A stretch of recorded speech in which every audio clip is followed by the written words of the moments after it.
अखण्डमण्डलाकारं व्याप्तं येन चराचरं तत्पदं दर्शितं येन तस्मै श्रीगुरवे नमः।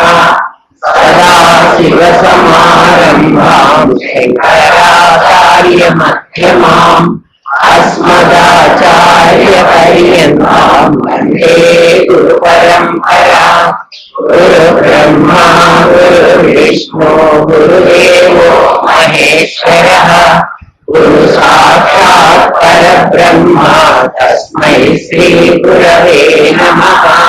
नित्यानन्दं परमसुखदं केवलं ज्ञानमूर्तिम् विश्वातीतं गगनसदृशं तत्त्वमस्यादिलक्ष्यम् एवं नित्यं विमलमचलं सर्वधी साक्षिभूतम् भावातीतं त्रिगुणरहितं सद्गुरुं नमामि।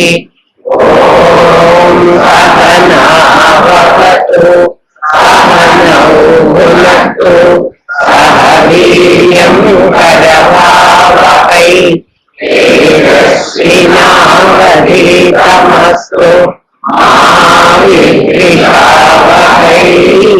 ॐ शान्ति शान्ति शान्तिः।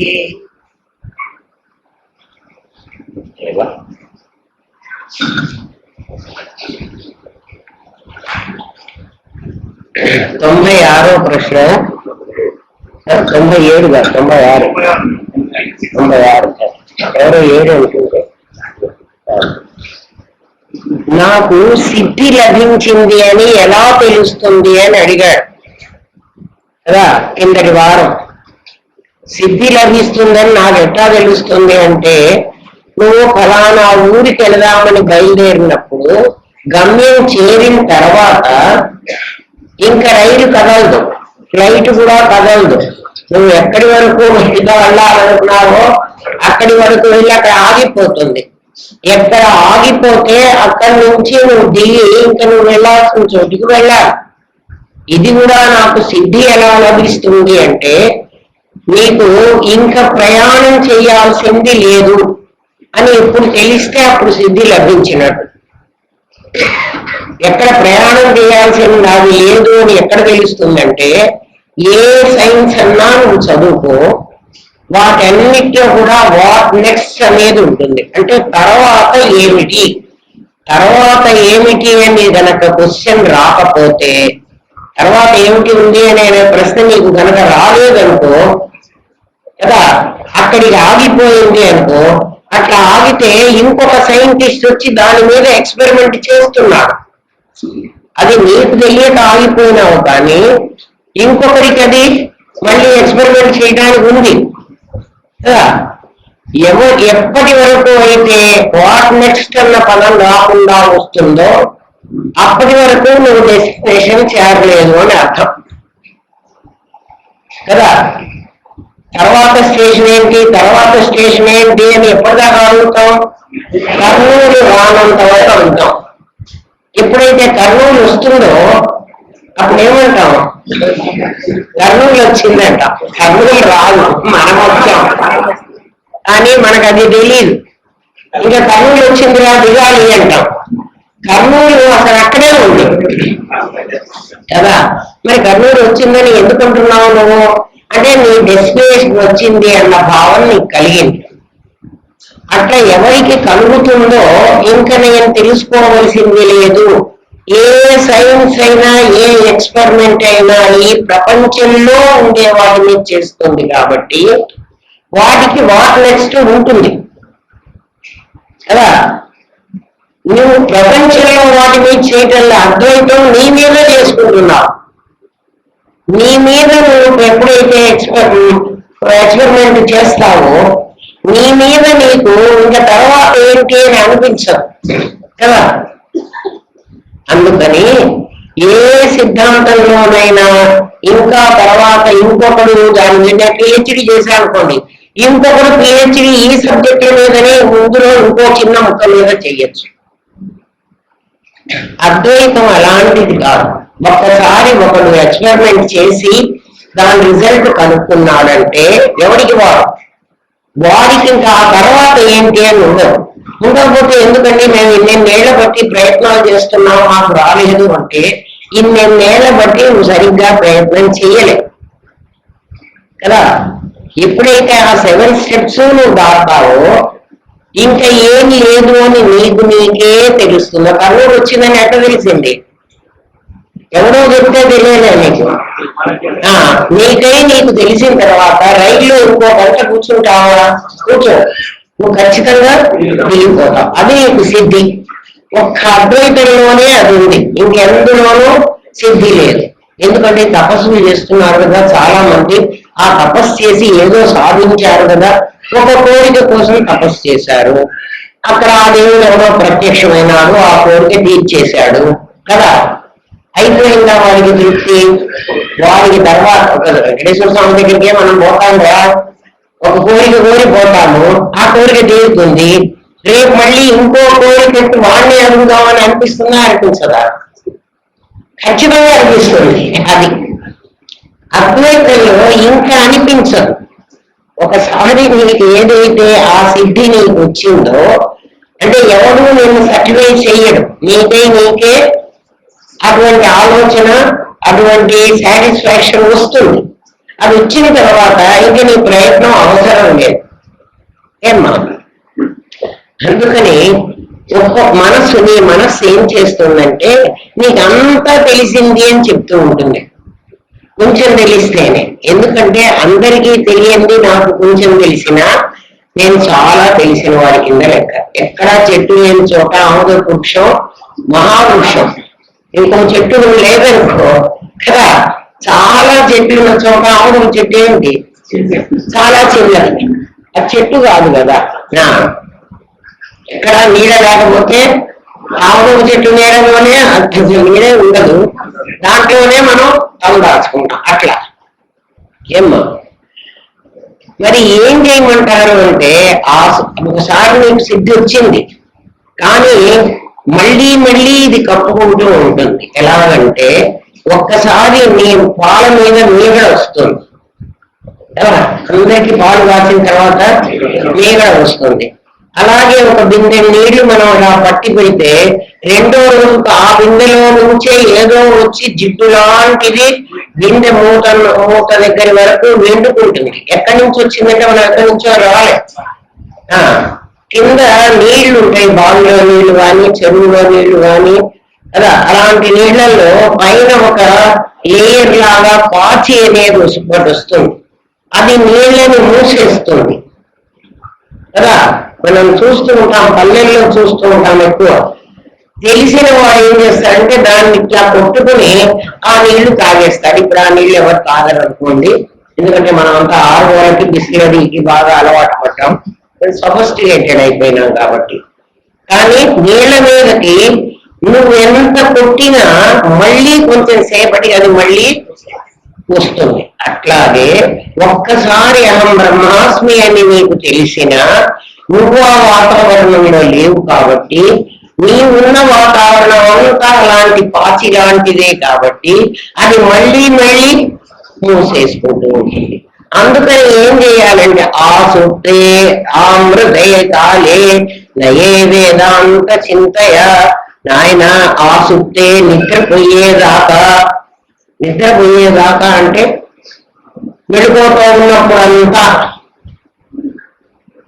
చచ్చిపోయేదాకా అంటే బతికున్నంత కాలం నయే వేదాంత చింతయ, వేదాంత చింతన చేసుకుంటూనే ఉండరా.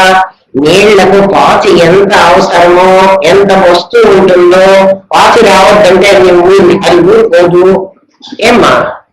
అట్లా దానిలో నుంచి దాన్ని ఎంత కొట్టేసుకుంటూ మళ్ళీ అది ఆవరిస్తూ ఉంటుంది, మళ్ళీ కొట్టేసుకుంటూ ఉండు, రావద్దంటే వీల్లేదు.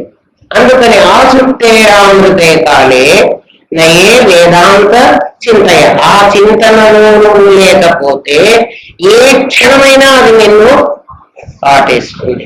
అందుకని చచ్చేదాకా ఆ పని చెయ్యి.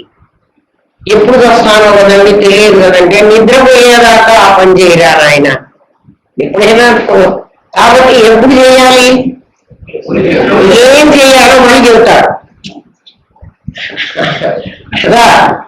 నీకు సిద్ధి వచ్చిందా రాలేదా అంటే వచ్చిందని నీకు తెలుస్తుంది, కానీ నువ్వు దాన్ని ఏదో వారం గ్రామానికి వచ్చిన వారానికి ఒకసారి వస్తావు కదా, ఏదో ఆ గంటన్నర మేము నేర్చుకుని పోతే చాలు కదా, లాభం లేదు.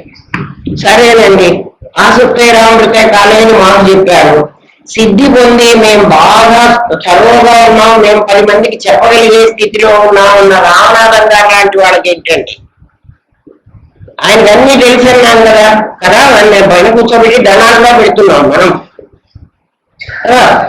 మరి అటువంటి వాడికి ఏమి స్వాధ్యాయ ప్రవచనాభ్యాన్న ప్రవదితవ్య వేదం ఉపదేశించింది వాడికి.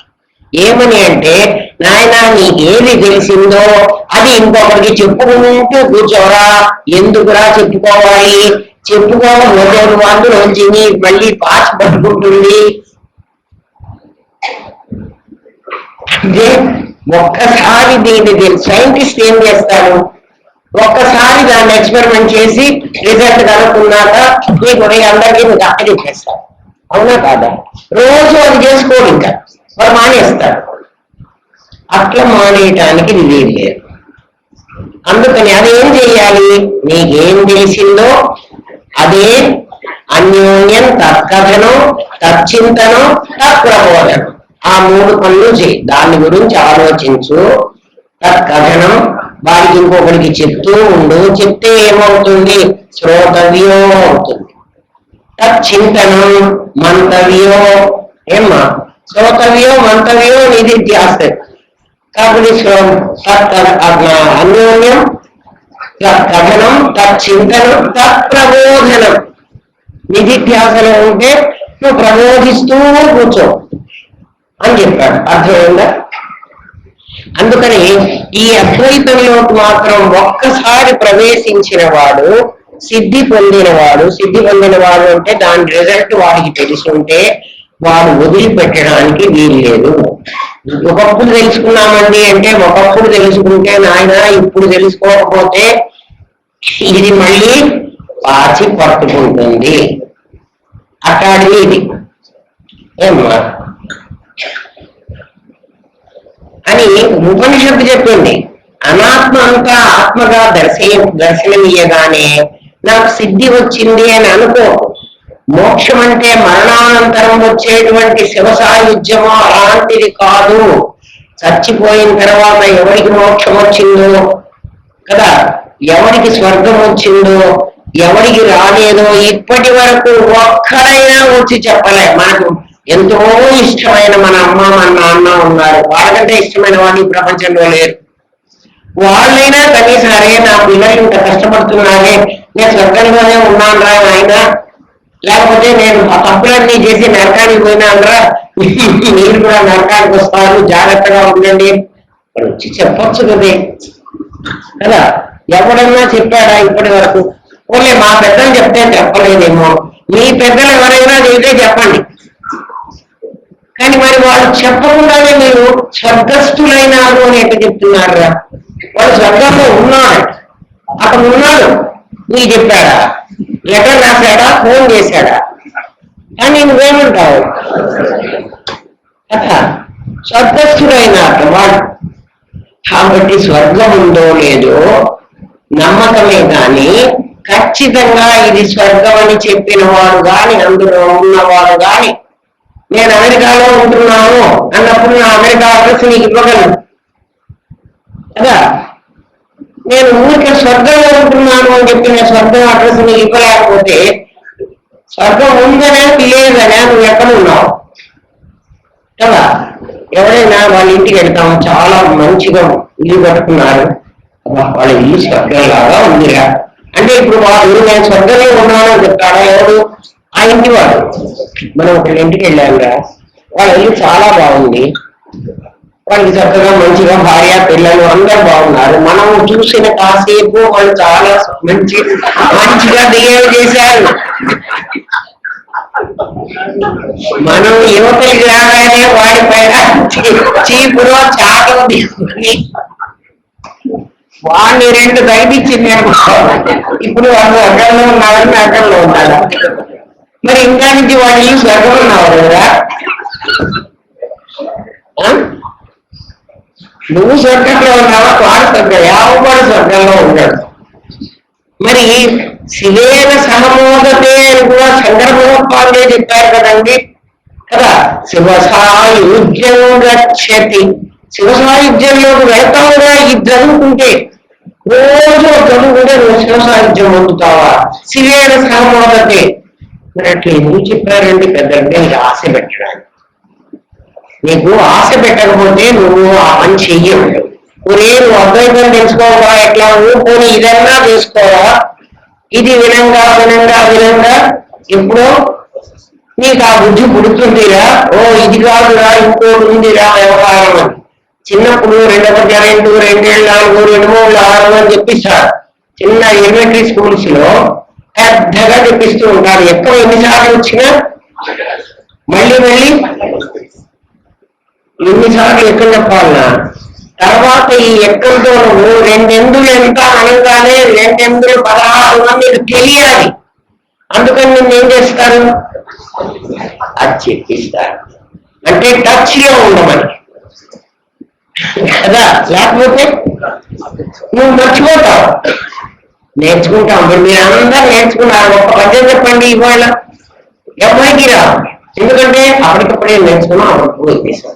అదే కదా రోజు చెప్పుకుంటున్నట్టయితే వచ్చేది కదా. నీకు అప్పుడు ఏం తెలుసా అంటే, లోకములు, లోకేశులు, లోకస్తులు తెగిన తుది అలోకములు బెంజీకటికి అవ్వల ఎవరో ఏకాకృతితో వెలుగుతున్నవాడు ఉన్నాడు అని ఆ భాగవతంలో ఉంది. అప్పుడు మనకి ఏమనిపిస్తుంది అంటే, బహో ఈ లోకాలన్నీ మైనస్. ఈ లోకేశులు దీన్ని పరిపాలించే వాళ్ళు ఎమ్మెల్యేలో, ఎంపీలో, మినిస్టర్లో, గవర్నర్లో, లేకపోతే ప్రధానమంత్రిలో, ప్రెసిడెంట్ ఆఫ్ ఇండియాలో, వీళ్ళందరూ పోయిన తర్వాత లోకస్తులు, ఆ లోకంలో ఉంటున్న వాళ్ళు అంటే ఓటర్లందరూ తెగిన వీళ్ళందరూ చచ్చిపోయిన తర్వాత తుది అలోకమైన పెంచీకటి ఉంది. అక్కడ లోకం లేదు, చీకటి ఉంది. దాన్ని బ్లాక్ హోల్స్ అంటారు. ఆ చీకటికి అవ్వల ఒకడెవడో ఏకాకృతి వెలుగుతున్నాడు అని భాగవతంలో చెప్పాడు. భాగవతం చదువుకున్న వాళ్ళందరికీ దాని అర్థం తెలియదు, కానీ ఓహో వీళ్ళందరూ చావక్కర్లేదులే ఉండని, వీళ్ళ తర్వాత అక్కడ ఏదో ఒక పెద్ద చీకటి ఉన్నట్టు, ఆ చీకటికి అవతల, ఆ చీకటి కంటే అవతల అంటే ఆకాశం. చిన్నప్పుడు మేము నా టెర్రస్ మీద పడుకొని ఉంటే చిన్నపిల్లలు ఒక చాపలు వేసి మేడ మీద పడుకుంటూ ఉంటారు కదా. ఇప్పుడైతే ఎవరు పడుకోవడం లేదు, దుర్గమ్మలు పుడతాయని అందరూ కూడా ఏసీ రూమ్ లో పడుకుంటున్నారు. ఆ ఆకాశానికి అవతల ఎవరో అక్కడ ఉన్నాడు, దేవుడు ఎక్కడుంటే, అందుకని వాడిని ఊపర వాళ్ళ చేశాం. దేవుడిని ఎక్కడ పెట్టామంటే పైన పెట్టేసాం, అక్కడికి దిగొచ్చామంటే చంపేస్తాం జాగ్రత్త. ఇక్కడ మేమంతా వ్యవహారాలన్నీ చాలా చెడ్డ పనులన్నీ చేసుకోవాలి. నువ్వు కనుక ఇక్కడికి వచ్చావంటే నీ ఎదుట వేస్తే నీకు మర్యాద ఉండదు, ఇంకా పెద్దవాడు కదా, అందుకని అక్కడ దాటి రావు, అక్కడే ఉండు అని. దీని తర్వాత దేవుడు ఉన్నాడు అని చాలా తప్పు. దేవుడు ఇక్కడే ఉండాలి కదా, అంతటా ఉండాలి. అక్కడున్న వాడు ఇక్కడికి రావడం చాలా కష్టం. అందుకే త్యాగరాజు అంటాడు, ఖగరాజు నీ ఆనతి విని వేగ చనలేదా. ఖగరాజు గరుత్మంతుడు కదా, ఈ విష్ణుమూర్తి గరుత్మంతుడు ఎక్కి రావాలి అంటే, గరుత్మంతుడు డ్రైవర్ ఆయనకి. విష్ణుమూర్తి గారు రావాలంటే ఆయన డ్రైవర్ ఎవరు, గరుత్మంతుడు. ఖగరాజు నీ ఆనతి విని వాడు ఆర్డర్ చేసేసాడు, పోరాటం, నా శిష్యుడు ఎవరో బాధపడుతున్నాగా, నా భక్తుడు, వాడిని చూడాలిరా పదరా అని అన్నట్ట. అంటే విని వేగ చనలేదా, ఈ స్పీడ్ ఇంతేనండి, ఎందుకంటే స్పీడ్ పోవడానికి వీల్లేదు కారు అని అన్నాడా, లేకపోతే గగనానికి ఇలకు బహు దూరం పనినాడా. ఆకాశానికి నేలకి చాలా దూరం అండి, ఇంత దూరం ఇప్పుడు ఏం పోతాంలేండి, వాడి కష్టాల్లో బండియండి, తర్వాత ఎప్పుడో మనం చూద్దాంలే అని అన్నాడా. ఈ జగమేలే పరమాత్మ ఎవరితో మొదలెడమంటావయ్యా నన్ను అని అడిగాడు. ఈ ప్రపంచాన్నంతా నువ్వే ఏలుతున్న పరమాత్మని అందరు చెప్తున్నారు. నువ్వే రాలేకపోతే అంటే ఒక డ్రైవర్ చేతిలో పడి నువ్వు రాలేకపోతే, ఎందుకంటే సెల్ఫ్ డ్రైవింగ్ రాదు విష్ణుమూర్తికి. మన్ని కాపాడాలంటే ఆయన పాపం సొంతంగా డ్రైవ్ చేసుకొని రాలేడు. పాపం డ్రైవింగ్ స్కూల్ కన్నా వెళ్ళలేదేమో. వెళ్ళుంటే కదా డ్రైవ్ దగ్గరే నువ్వు రాకపోయినా నేను పోతారా, నా భక్తుడు చాలా బాధపడుతున్నాడు పరిగెత్తుకుని వచ్చేవాడేమో. అట్లా వచ్చాడని కూడా పోతల భాగవతంలో చెప్పాడు కదా. సిరిజిం చెప్పడు శంఖ చక్రయుగము చేరు సంధింపుడు ఏ పరివారంబును చేరుడు అభ్రగపతి మన్నింపుడు ఆకర్ని కాంతర ధమ్మిల్లము చక్కనొత్తరు ఊడిపోతుంది కొక్కు కొట్టు పెట్టుకున్నాడు. అది కూడా సరిగ్గా పెట్టుకుందామని అనుకోలేదు. మరి అట్లా ఏమన్నా ప్రమాదం ఉందటయ్యా నీకు అంటే దీన్ని బట్టి మనకి ఏమర్థం అవుతుందంటే అయితే ఇదంతా అబద్ధమా అండి అంటే అబద్ధం కాదు. నిన్ను ఉట్టికి ఎక్కించి తర్వాత స్వర్గానికి పంపించడం కోసం కదా.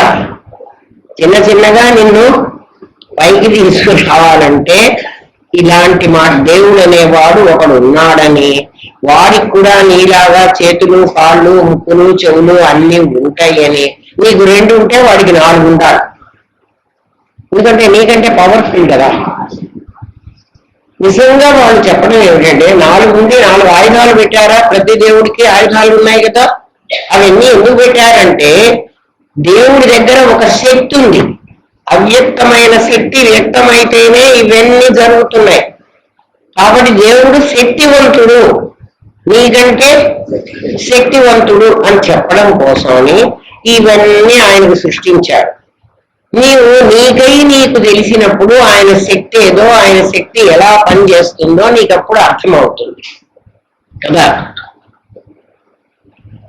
మనకి అజ్ఞానంలో ఉండేవాడికి దేవుడు అనేవాడు ఒక వెలుగని, చాలా మందికి ఇటువంటి రాంగ్ నోషన్ ఉంది. కొంచెం సేపు ధ్యానం చేసి మాకు చాలా జ్యోతి దర్శనం అయిందంటారు. అసలు అదో వాళ్ళెవరో అయ్యప్ప గుడికి వెళ్ళి వాళ్ళకందరికీ జ్యోతి దర్శనం అయింది. ఆ జ్యోతి ఏమిటో కూడా చెప్పారు, అయినా వీళ్ళకి బుద్ధి లేదు. జ్యోతి దర్శనం అవుతుంది అంటే వెలుగు, పరమాత్మ వెలుగు అని, ఆ వెలుగు నీకు కనిపిస్తుందని. ఏం లేదమ్మా, నువ్వేమనుకుంటే అది కనిపిస్తుంది. కళ్ళు మూసుకోండి, కళ్ళు మూసుకున్న తర్వాత చీకటి ఉంటుంది. కాసేపటికి పరమాత్మ వెలుగు వెలుగు అనుకోండి, ఒక లైట్ కనబడుతుంది కదా. టార్చ్ లైటా, లేకపోతే అది ట్యూబ్ లైటా, లేకపోతే ఇంట్లో వెలిగించిన దీపారాధన, ఏం కనిపిస్తుంది? ఏదో ఒకటి కనిపిస్తుంది. వెలుగు నాకు జ్యోతి దర్శనం అయిందంటారు. జ్యోతి లేదు, దర్శనం లేదు. కానీ పరమాత్మ ఇక్కడే ఉన్నాడు. నీకు ఏ వెలుగు దర్శనం కావాలంటే ఇక్కడంతా చీకటి ఉంది కదా. ఇప్పుడు సూర్యోదయం కాగానే ఈ చీకటిని ఎక్కడికో పంపించేసి ఇదంతా వెలుగు వస్తుందా? రాదు. ఈ చీకటే వెలుగుగా మారుతుంది కదా. అంటే అడుగున చీకటి ఉంది, పైన వెలుగు వచ్చింది. మళ్ళీ చీకటి రావాలంటే ఆ వెలుగును అడుగు పంపించి ఈ చీకటి వస్తుంది. చీకటి వెలుగు అని 2 నీకు కనపడతాయి, కానీ అవి 2 కాదు, అది ఒకటి. ఏంటండి చీకటి వెలుగు 2 కాదంటారు? మాకు ఒకటే ఉంటాను. సూర్యుడి దగ్గరికి వెళ్ళి చూడు, వెళ్ళద్దు. సూర్యుడి దగ్గరికి వెళితే మాడిపోతాం. భావనలో వెళ్ళండ్రా. సూర్యుడి దగ్గరికి వెళితే ఏముంది? వెలుగే ఉంటుంది. సూర్యుడి దగ్గర దాకా అక్కర్లే, ధ్రువ ప్రాంతానికి వెళ్ళండి. ఉత్తర ధ్రువం, నార్త్ పోల్, సౌత్ పోల్ ఉన్నాయి కదా. దక్షిణ ధ్రువం, ఉత్తర ధ్రువం. అక్కడే నీకు 6 నెలలు పగలు, 6 నెలలు చీకటి. మనకి ట్రాపికల్ కంట్రీలో అయితే 12 గంటలు వెలుగు, 12 గంటలు చీకటి. మిగిలిన కొన్ని దేశాల్లో లండన్ వెళ్ళారనుకోండి, అక్కడ ఒక రాత్రి అర్ధగంటే ఉంటుంది. ఒక పీరియడ్ లో, ఒక సీజన్ లో అర్ధగంట రాత్రి, 23.5 గంట పగలు. కారణం ఏమిటి అంటే భూమి తిరుగుతూ ఉంటే భూమే అడ్డుపడుతుంది. అందుకని భూమి అడ్డుపడితే ఆ నీడ నీకు చీకటిగా కనబడుతున్నది కదా. ఈ చీకటిని ఎక్కడో పక్కన పంపించి ఇది వెలుగు ఆక్రమించదు. చీకటి వెలుగు అని రెండు లేవు, ఉన్నది ఒకటే. మీకు ఇంకా అర్థమయ్యేటట్టు చెప్తా చూడు. ఎప్పుడైనా మీకు కష్టం వచ్చింది అనుకుంటారు కదా, తర్వాత ఎవడో ఏ ఫ్రెండో సహాయం చేస్తే కష్టం పోయింది అంటారు. అంటే కష్టం రావడానికి ముందు నీకేముంది? సుఖమే ఉంది. నువ్వు గుర్తించలే. ఎప్పుడు గుర్తించావు? కష్టం వచ్చినప్పుడు గుర్తించావు. అంటే వచ్చిన కష్టాన్ని గుర్తించావు, పోయిన కష్టాన్ని కూడా గుర్తించావు. ఉన్న సుఖాన్ని నువ్వు గుర్తించలే. నీ జీవితంలోనే మీరు అంటే ఒక్కొక్కరికి 40 ఏళ్ళు 30 ఏళ్ళు 50 ఏళ్ళు వచ్చినాయి కదా మన వయస్సు. ఇంత జీవితంలో సుఖాలు ఎంత భాగం వచ్చినాయి, కష్టాలు ఎంత భాగం వచ్చినాయి మీరే లెక్కేసుకోండి. కష్టాలు చాలా తక్కువ వచ్చి ఉంటాయి, సుఖమే మొత్తం జీవితం గడిచి ఉంటుంది కదా. కానీ మనమేమంటామంటే అబ్బా నాకు పుట్టినప్పటి నుంచి కష్టాలు, పుట్టినప్పటి నుంచి కష్టాలు అయితే నువ్వు నాడు బతకవసరం, ఎప్పుడో వచ్చేవాడు. అంటే సుఖాన్ని గుర్తించేటువంటి తెలివి నీకు లేదు. ఇది నీకు అర్థమైతే ఏమా పుట్టినప్పటి నుంచి నీకు జీవుడుగా లేవు, నువ్వు అప్పుడప్పుడు జీవత్వం వస్తోంది, ఎప్పుడూ పరమాత్మగానే ఉంటున్నావు, అది నీకు తెలియదు. ఎప్పుడు నాకు జీవత్వం వస్తుంది, ఎప్పుడు కష్టం వస్తుందండి అని అడిగావే. ఎప్పుడు నాకు జీవత్వం వస్తుంది అంటే స్వార్థం ఎప్పుడు పెరిగితే అప్పుడు జీవత్వం వస్తుంది. స్వార్థం అంటే ఏమిటండి? ఏదైనా నాదికే కావాలి అని ఎప్పుడు అనిపించిందో కదా, ఎప్పుడు అనిపించదు. నాదికే కావాలని ఒకప్పుడు అనిపిస్తుంది కదా. అమ్మ చూడండి, అన్నం వండుతుంది కదా, గిన్నె నిండా అన్నం వండుతుంది కదా. ఏమ్మా అమ్మ నేనే తిందామని వండుతుందా? అప్పుడు అమ్మ ఎవరిగా ఉంది? అప్పుడు పరమాత్మగానే ఉంది కదా. ఇది నాకే కావాలి అని వేరుగా వండుకుంది చూడు. మనకి ఏదైనా ఇది నాకు ఇష్టమని, మా అబ్బాయికి ఇష్టమని ఇది వండాను, వీడికి ఇష్టమని ఇది వండాను అంటుంటుంది ఎప్పుడైనా అమ్మ. అంటే ఆ అన్నం అంతా ఎవరి కోసం వండావు? అందరికీ కోసం వండావు. కానీ ఈ ఒక్క పర్టికులర్ ఒకటి ఎవరి కోసం వండావు? ఎవరో ఒకటి కోసం వండావు కదా.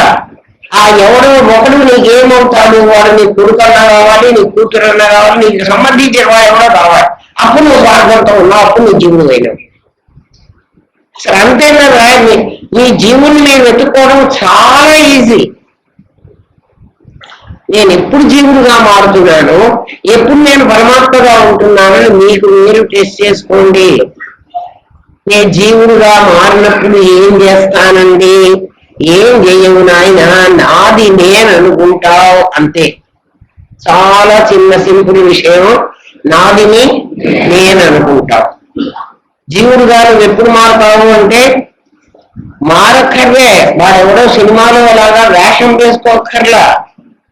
నువ్వు నేనుగా ఉండకుండా ఎప్పుడు నేనుగానే ఉంటావుగా. కావాలంటే అడగండి డాక్టర్ గారి దగ్గరికి వెళ్ళి, డాక్టర్ గారు నా కంటికి ఆపరేషన్ చెయ్యండి, లేకపోతే నా కంటికి ఏదో జబ్బు చేసింది, నా చేతికి జబ్బు చేసింది, నాకు జ్వరం వచ్చింది, ఇట్లాంటి మాటలు చెప్తున్నావు అంటే నేనుకు జ్వరం వచ్చింది అని ఎవరన్నా చెప్పారా డాక్టర్ దగ్గరికి వెళ్ళి? అంటే నువ్వు నేనుగా ఉంది, నాదికి జ్వరం వచ్చింది కదా. అమ్మ ఎప్పుడైనా పిల్లవాడిని ఎత్తుకుని డాక్టర్ దగ్గరికి వెళ్ళి, డాక్టర్ గారు నాకే రోగం వచ్చింది అంటుందా? డాక్టర్ గారు మా అబ్బాయికి విరోచనాలైనాయి, మా అబ్బాయికి వాంతులైనాయి, మా అబ్బాయికి అంటే ఇప్పుడు అబ్బాయికే బాధ అమ్మకే.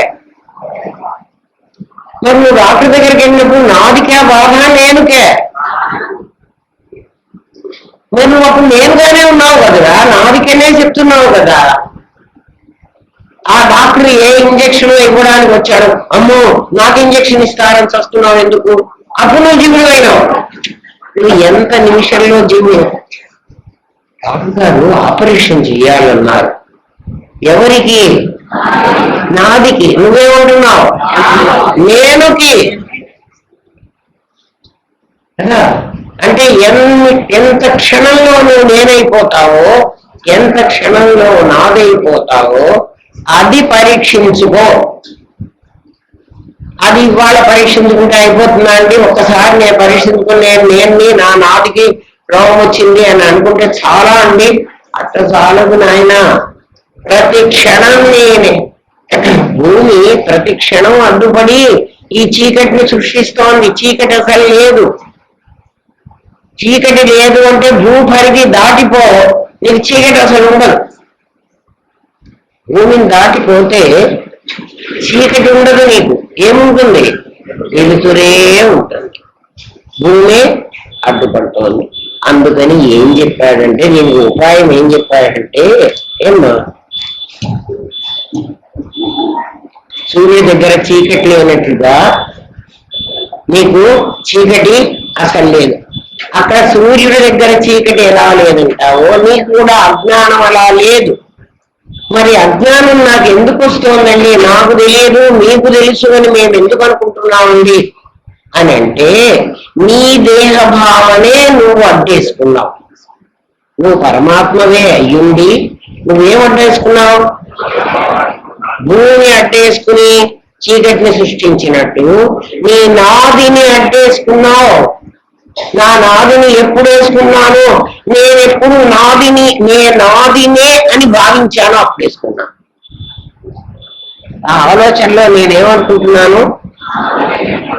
నేను అసలు నేను కదా, కానీ నేనని నాకు అనిపించటల్లా, నాదినే నేను అనిపిస్తోంది కదా. నాదినే నేను అనిపిస్తోంది. ఎవరన్నా అక్కడెక్కడో భానుమతి అనే ఒక ఆవిడ గురించి వాళ్ళు ఎవరో మాట్లాడుకుంటున్నారు కదా. ఆ భానుమతి అనే పేరు ఈ నాటికి పెట్టారు ఎవరో ఎప్పుడో. ఇది ఎంత దాంతో కలిసిపోయిందంటే కదా, భానుమతి అంటే నేనే. ఇంకా భానుమతి ప్రపంచంలో ఉండకూడదా? ఎవరైనా పేరు పెట్టుకోకూడదా? నీవేనా మహా. అక్కడ వాళ్ళు ఎవరో మాట్లాడుతుంటే, వాళ్ళు నా గురించే మాట్లాడుతున్నారేమో, కొంచెం కనుక్కొని రారా అంటే, ఎంత నీ శరీరంతో కలిసిపోయావో, ఆ పేరుతో నువ్వెంత కలిసిపోయినావో దాన్ని తాదాత్మ్యము అంటారు. తాదాత్మ్యం అంటే నువ్వు కాని దాంతో నువ్వు కలిసిపోయినావు కదా. నేను కాని దాంతో నేను కలిసిపోయినానని నాకు ఎట్లా చెప్తారండి? నేను ఒక కారు కొనుక్కున్నా, కొత్త కారు కావాలని కొనుక్కున్నా. నా కారు మీద ఆ స్కూల్ పిల్లవాడు ఎవడో రాయితో గీత గీచిపోయినా. వాడికి ఏం పడలేదు, ఆ తీసుకున్నాడు, అది చక్కగా పెట్టుకుంటూ నడిచిపోయినాడు. వాడేం గీయాలని గీయలేదు కదా. ఒక రాయి తీసుకుని ఆ కారు మీద వరుసలో గీత గీచాడు. కారు కూడా గీత పడింది, కానీ నేనేం చేస్తాను?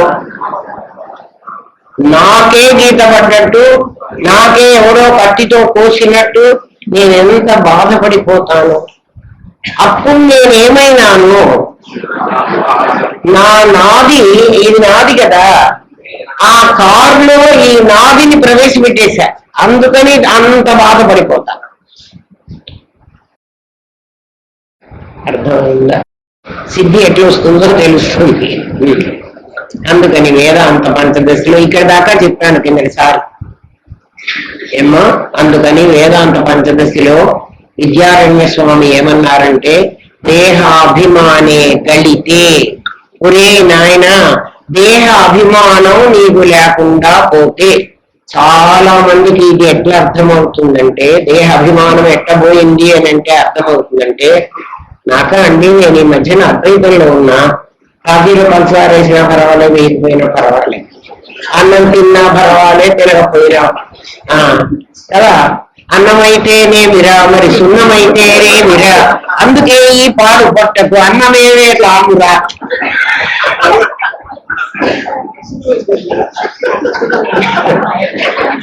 అంతే కదా. ఏం చేశాడు వాడు?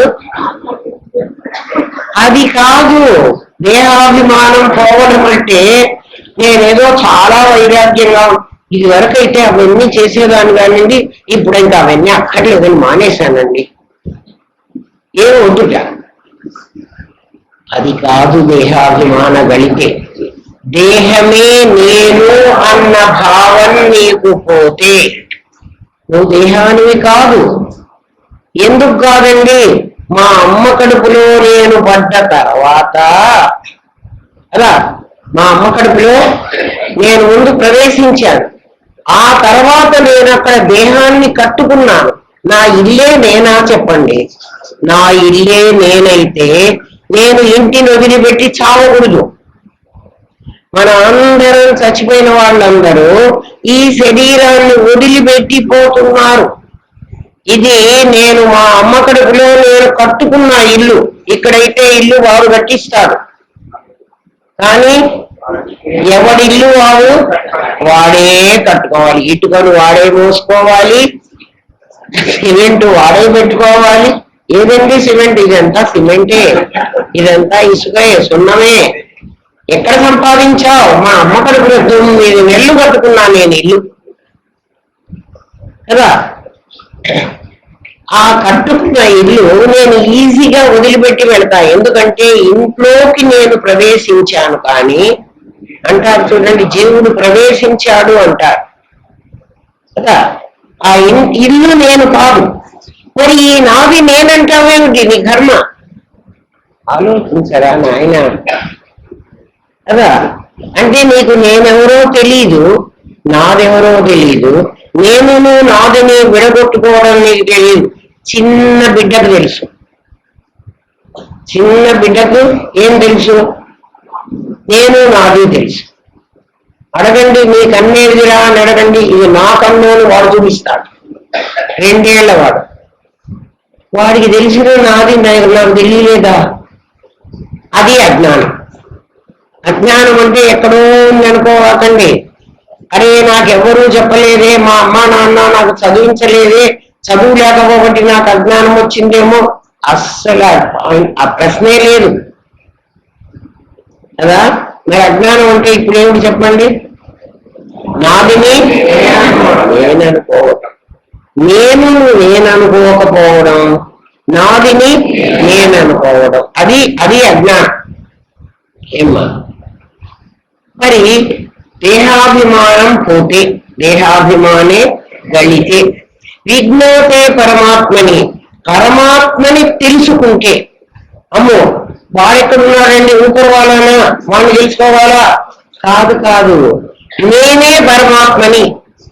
విజ్ఞాతే, విజ్ఞాతే అంటే తెలుసుకుంటే. ఎవరిని తెలుసుకోమంటారు?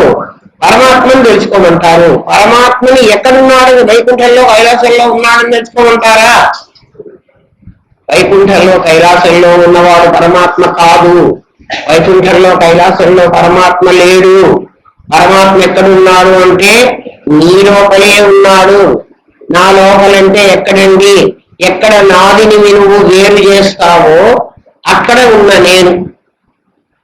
నాదిని తొలగించి నేను కనుక్కో కదా.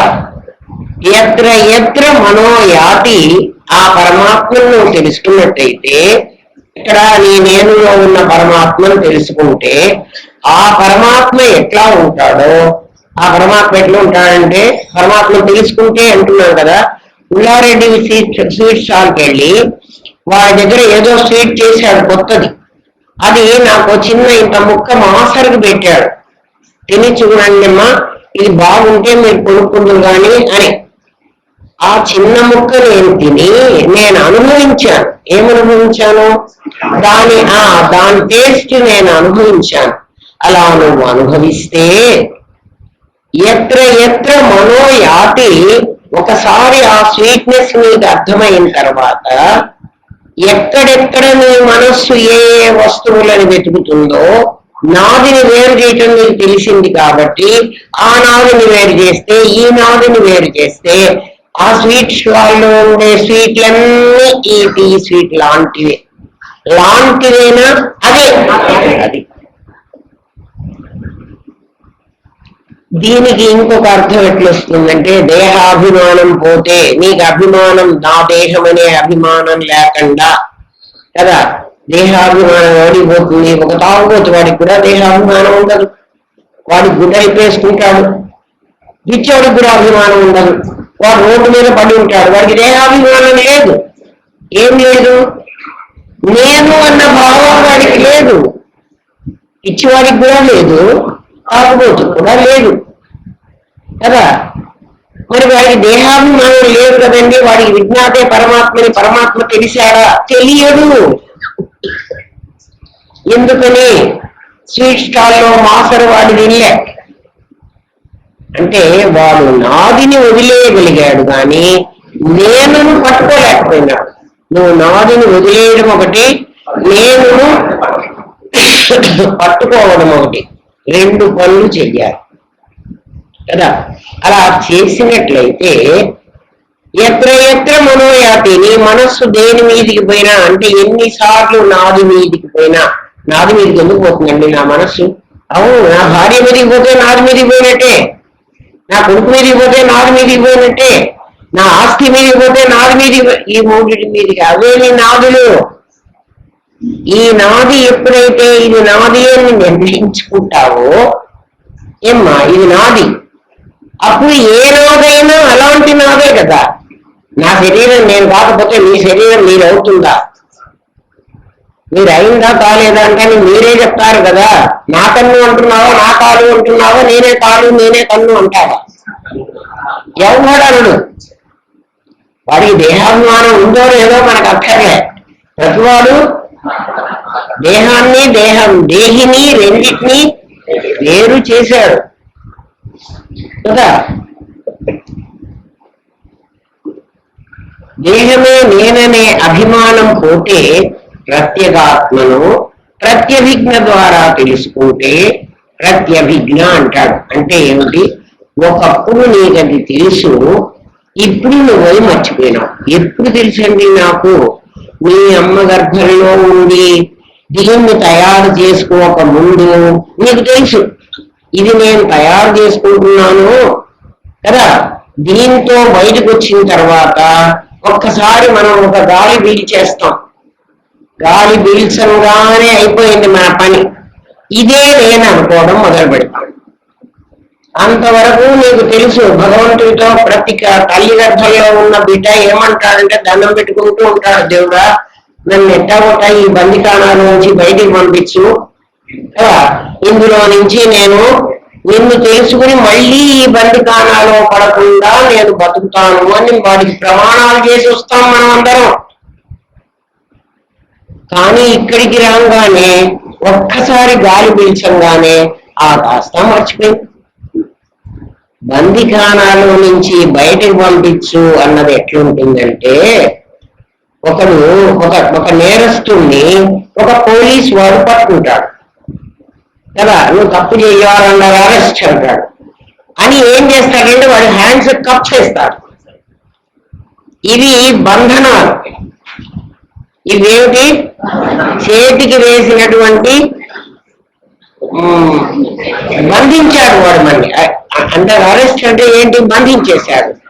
ఇప్పుడు మనకై మనం పరిగెత్తిపోవడానికి లేదు, వాడు బంధించి పెట్టాడు, వాడి చేతిలో ఉంది. మన ఆ కప్స్కి ఒక చైన్ ఉంటుందరా, హ్యాండ్ కప్స్ కి కదా, వాటిని ఏమంటారా ఆ కప్స్? బేడీలు వేసి వాడు లాక్కుపోతున్నాడు మళ్ళీ. వాడు ఎక్కడికి పోతే మనం అక్కడికి పోవాల్సిందే. తల్లి గర్భంలో ఉన్నంత వరకు మనకు బేడీలు పడ్డాయి, బేడీలు వేసాడు వాడు.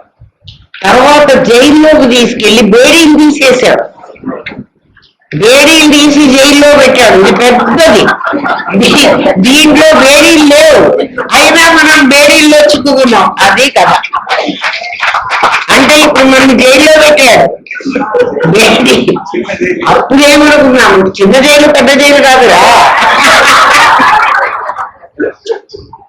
మనం ఏమన్నామంటే కదా, ఎప్పుడు బేడీలు వేసుకుని వాడు కూడా మనతో కూడా కొంచెం కూర్చుంటాడా పోలీసు వాడు? కూర్చోడు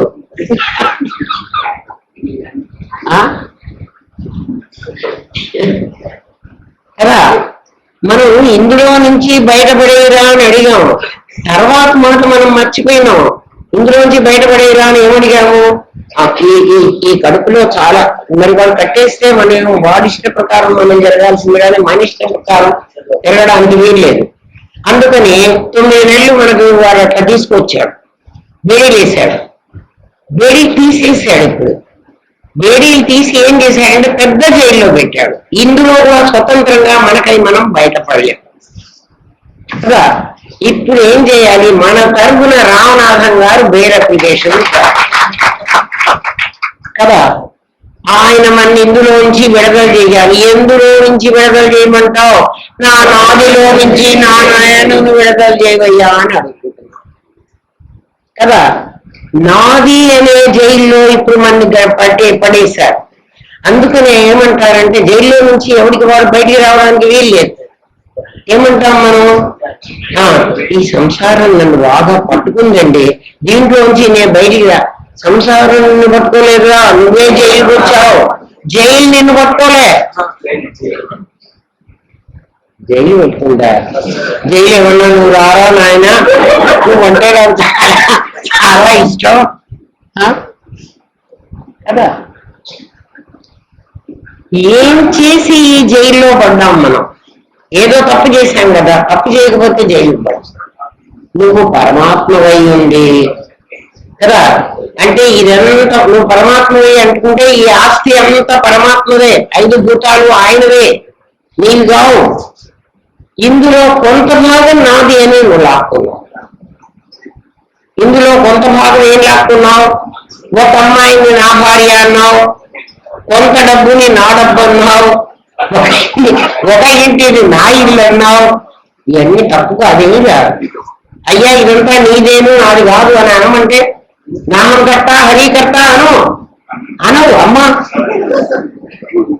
పైగా అనకపోగా ఇంకా ఏం చేస్తావంటే ఇదంతా ఏదో నీదైనట్టు, దేవుడా ఇందులో నీకు 100 రూపాయలు ఇస్తాడు, ఒక్క కొబ్బరికాయ కొడతాడే, నువ్వేందిరా కొట్టేది వాడు సొమ్ముని అంటున్నావా అంటలేదా. మరి ఆ తప్పు చేసినప్పుడు పోలీసు వాడు మనం పట్టుకొని తీసుకుపోయి జైల్లో పారేయద్దా. ఆ తప్పు చేయకుండా ఉంటే, అంటే ఒకసారి జైల్లో పడ్డాక తెలిస్తే మళ్ళీ ఈ తప్పే చేస్తున్నావు నువ్వు, కాబట్టి నీకు రిపెంటెన్స్ రాలా. అర్థమైందా. ఇప్పుడు ఎక్కడున్నాం మనం అందరం, పెద్ద జైల్లో ఉన్నాం కదా. జైల్లోకి వచ్చిన తర్వాత ఏమంటామంటే, ఆ దేవుడికి బుద్ధి లేదండి, అన్యాయంగా తప్పులు చేసిన వాళ్ళందరికీ ఇంత డబ్బులు ఇచ్చి బాగా పైకి పెట్టాడు, వాడు ఇంకా పెద్ద నేరం చేస్తున్నాడు, ఎక్కువ డబ్బులు బాగా చేస్తున్నాడు, మనం చిన్న నేరం చేశాం కదా. అర్థమైపోయింది, చేసామో చేయలేదా. మరి తప్పు చేసిన వాడు తిరిగి ఆ తప్పు చెయ్యొద్దురా అనే శాస్త్రం చెప్తోంది మనకి. ఇప్పుడు తెలియక చేశావో తెలిసి చేశావో నాకు తెలియదంటావు, నేను నన్ను ఎవడో జయించాడంటావు, ఏ దేవుడో నాకు ఈ కర్మంతా అంటగట్టాడంటావు, వాడికి ఏం కర్మ నీకు అంటగట్టడానికి. వాడు నా ఇంట్లో పని చేయరా అన్నాడు, వాడిది కాలేజీ, వాడిది హాస్పిటల్, వాడిది అంగడి, వాడిది ప్రపంచం, వాడి ప్రపంచంలో నువ్వు పని చేసినందుకు ఇంత అన్నం తిను. నువ్వు అట్లా కాకుండా ఏం చేస్తున్నావు, కొద్దిగా దాచిపెట్టుకోవాలి. షాపుని నిన్ను నమ్మి అప్పగించిపోతే షాపులో వ్యాపారం చేయి, అందుకోసం నువ్వు జీతం తీసుకో. ఒక్కొక్క కస్టమర్ రాగానే వాడు డబ్బులు ఇవ్వగానే అందులో 10 రూపాయలు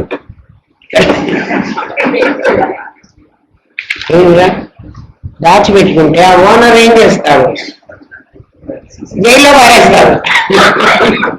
ఓనర్ ఏం చేస్తాడు అంటే జైల్లో పారేస్తాడు.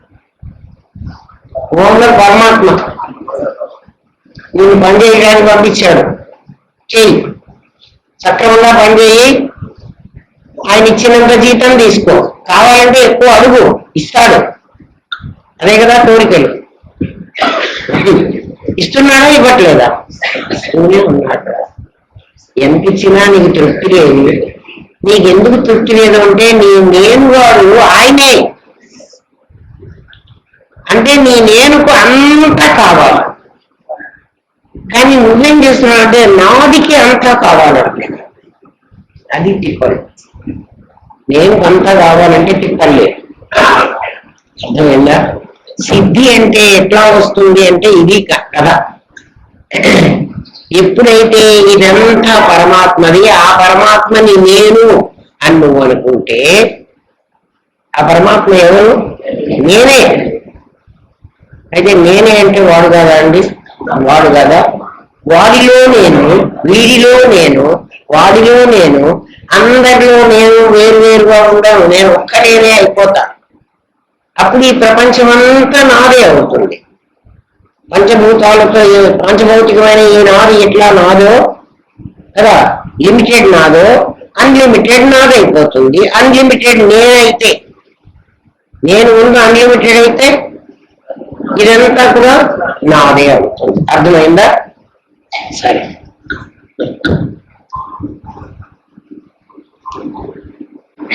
నేను సిద్ధి ఎలా పొందాలి అన్న ఆలోచన పొందిపోతుంది. విశేష దృష్టి మానేస్తే లోకాలన్నీ నీ జ్ఞాన పరిధిలోకి వచ్చి కూర్చుంటాయి. చిన్న చాలా తేలికైనటువంటి ఒక ఒక క్లూ ఇచ్చాడు ఇక్కడ పరమాత్మ. ఏమిచ్చాడు అంటే, ఒరే నాయన, ఏది చేసినా నా శరీరంతో చేస్తా. ఇప్పుడు నేను మాట్లాడుతూ నోటితో మాట్లాడుతున్నా, చేతులతో పని చేస్తున్నా కదా, అన్ని ఏం చేస్తున్నా అంటే జడమైన నా శరీరమే మీకు కనపడుతుంది. ఏ పనికి తలకాయ తిప్పాను, నా తల ఇది జడమే కదా కదా.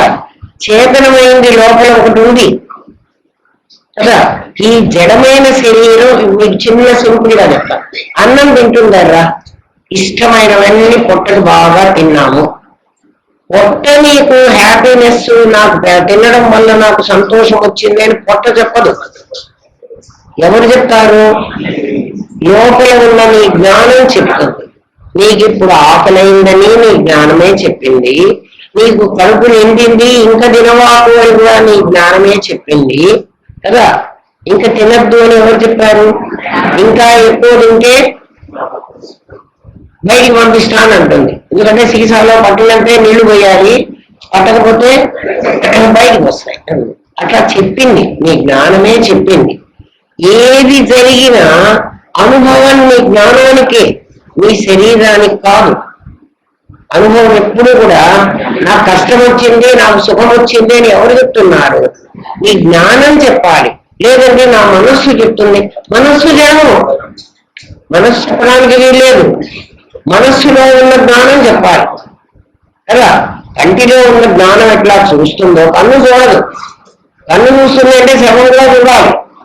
శవానికి కూడా రెండు కళ్ళు ఉన్నాయి. కావాలంటే కావ్య తీసుకుని పని చేసుకోవచ్చు కూడా మనం కదా. శవానికి కూడా అన్ని ఉన్నాయి. శవానికి కూడా మనస్సు ఉంది, మనస్సులో జ్ఞానం లేదు. అందుకనే అది బరకటది. మనస్సులో జ్ఞానం ఇక్కడ శవానికి ఏం పోయింది? జ్ఞానం పోయింది. అన్ని అవయవాలు ఉన్నాయి. మరి నీకు ఏదైనా నీకు అనుభవం కలుగుతోంది అంటే నీ లోపల ఉన్న జ్ఞానానికి కలుగుతోంది. దాని పేరు స్ఫురణ అని మేము పెట్టుకున్నాం. స్ఫురణ అంటే తనకై తానున్నానని దానికి తెలుసు, ఈ ప్రపంచం ఉందని తెలుసు. స్ఫురణకి ఏమని అర్థం ఉంది? నేనున్నాను అని. ఎవరికి వాడికి తెలియదా? నువ్వు ఉన్నావా లేవా అంటే లేనండి అంటావా? ఎవరన్నా దేవుడు లేడండి అనొచ్చు కదా. ఆ వెంకయ్యో పిల్లయ్యో లేడండి అనొచ్చు కదా. ఎవడన్నా నేను లేనండి అనలేవు. ఎందుకని? నేననేవాడు ఎప్పుడు ఉండేవాడు. వాడు ఉన్నాడని వాడికి ఎట్లా తెలుసు? నువ్వు ఉన్నావని నీకు ఎట్లా తెలుసు? నీ జ్ఞానం చెప్తోంది. నీ జ్ఞానం ఉంది. ఆ జ్ఞానము నువ్వు మాధురి అని చెప్పింది. దాంతుంపదేగా ఊరుకోకుండా. జ్ఞానం నేను ఉన్నాను అని చెప్తే మాకేం పర్వాలేదు. ఆ ఉన్న జ్ఞానం ఏమని చెప్పింది? ఈ దేహానికి చెప్పి ఇది ఉన్నది అని చెప్తోంది. ఇది ఉన్నది అని చెప్పదు, అది నేనని చెబుతుంది. నీ స్ఫురణ అర్థమవుతుందా? ఆ స్ఫురణకి తను ఉన్నానని తెలుసు, సెల్ఫ్ ఎవిడెంట్ అది. దానికి ఎవ్వడు ఉన్నావా లేవా అని వాడు క్వశ్చన్ చేయక్కర్లా. ఎందుకు క్వశ్చన్ చేయక్కర్లేదంటే లైట్ ఉన్నదా లేదా అని నీకు అనుమానం రాదు. దాని వెలుగే అది ఉన్నదని చెప్తుంది. అట్లా నీ జ్ఞానమే నీకు నేను ఉన్నానని చెప్తుంది. అదొక్కటే కాకుండా అది ఉన్నది అని కూడా చెప్పగలదు. నీ జ్ఞానానికి రెండు శక్తులు ఉన్నాయి. ఏమిటి? తను ఉన్నానని చెప్పగలదు, ఎదట ప్రపంచం ఉంది, ప్రపంచమే కాదు, ఇగో మైక్ ఉందని చెప్తుంది, ఈ గ్లాస్ ఉందని చెప్తుంది, ఈ పెన్ ఉందని చెప్తుంది, ఉన్నదని చెబుతుంది కదా కదా. ఇది చెప్పింది అంటే చాలా సింపుల్ మాటలు. నీకు అర్థమైతే నీకు నేను అర్థమైపోతాడు. ఇది ఉన్నది అని చెప్పిందంటే నాకెట్లా చెప్పింది, నేనున్నాను అని చెప్పింది ఎట్లవో నీకు తెలియకపోవచ్చు. కానీ ఈ వస్తువు ఉన్నది అని చెప్పాలంటే నాలో నుంచి నా జ్ఞానం ఈ వస్తువు దాకా ప్రయాణం చేసి, ఏమ్మా ఇదంటే మా కళ్ళ ద్వారా ప్రయాణం చేసిందండి అంటారు. మీ కళ్ళ ద్వారా వద్దు, ఇక్కడ లేకుండా మీ ఇంటికి పంపించండి మీ జ్ఞానాన్ని. ఇప్పుడు మీ వంట ఇంటి తలుపు మూసుందా తెరిచిందా ఇప్పుడు అనండి కదా. అంటే ఇప్పుడు మీ వంట ఇంటి తలుపు ఇక్కడికి వచ్చిందా, మీ జ్ఞానం అక్కడికి పోయింది. అక్కడికి పోయి అక్కడ కనుక మీ జ్ఞానం ఉన్నట్టయితే అది వెనక్కి తిరిగి రాకపోతే అది మూసిందో తెరిచిందో నీకెలా తెలుసు? కాబట్టి అది అక్కడ చూసి మళ్ళీ వచ్చి నీకు చెప్పింది. దీన్ని ఎట్లా చెప్పిందో దీన్ని వింటే నువ్వు నాకు ఎదురుగా ఉంది కాబట్టి కంట్లో అంటున్నావు కాదు. ఇది నీ జ్ఞానం అంటే నీ జ్ఞానం అనే పరిధిలోకి తలుపుని తెచ్చిపెట్టుకుంది. అప్పుడు దాని పేరు స్ఫురించేది నీవు స్ఫురణవి. ఈ రెండు తెలుస్తున్నాయా? నీ జ్ఞానానికి రెండు శక్తులు ఉన్నాయి. ఒక శక్తి నేనున్నానని, ఇంకొక శక్తి ఎదురు వస్తువు ఉన్నది. అది ఏ వస్తువు అన్నా కానీ, అది హిమాలయ పర్వతం కానీ, అది నయాగరా జలపాతం కానీ, అవన్నీ నీ జ్ఞాన పరిధిలోకి వచ్చేస్తాయి. ఎప్పుడు వచ్చినాయండి? రాకపోతే నీ లోపల హిమాలయ పర్వతాన్ని ఇప్పుడు చూడు కనపడుతుందో, నేను చూసిన హిమాలయ పర్వతం కాదండి, పర్వతం కదరా. పర్వతం ఎట్లుంటుందో నీకు తెలుసు కదా. అది హిమాలయ కాబట్టి వింధ్యరాని, నాకెవరు వస్తే నాకేమిటి, ఎవరో ఒక కొండ. అరే నేను ఇంత చిన్నవాడిని, నా లోపల ఈ కొండ ఎట్లా మీకు లోపల దూరుతుందండి? దూరిందా లేదా? హిమాలయ పర్వతం నీ లోపలికి వచ్చిందా రాలేదా? అంటే ఏమిటి? నీ స్ఫురణలోకి వస్తుంది. నువ్వు అనుకుంటున్నట్టుగా ఈ శరీరం ఇంత చిన్నది కాదు. నీ జ్ఞానం చాలా పెద్దది. అది శరీరం లోపల బంధింపబడిందని నువ్వు అనుకుంటున్నావు. అది బంధింపబడలేదని నాకెట్లా తెలుస్తుందని హిమాలయాల వరకు వెళ్ళింది కదరా. నీ ఒంటింటి దాకా వెళ్ళింది కదా కదా. నీ స్ఫురణలోకి ఏ పదార్థం వచ్చినా అది స్ఫురణ పెద్దదవుతుంది, అందులో ఉన్న పదార్థం చిన్నదైపోతుంది. తెలిసిందా?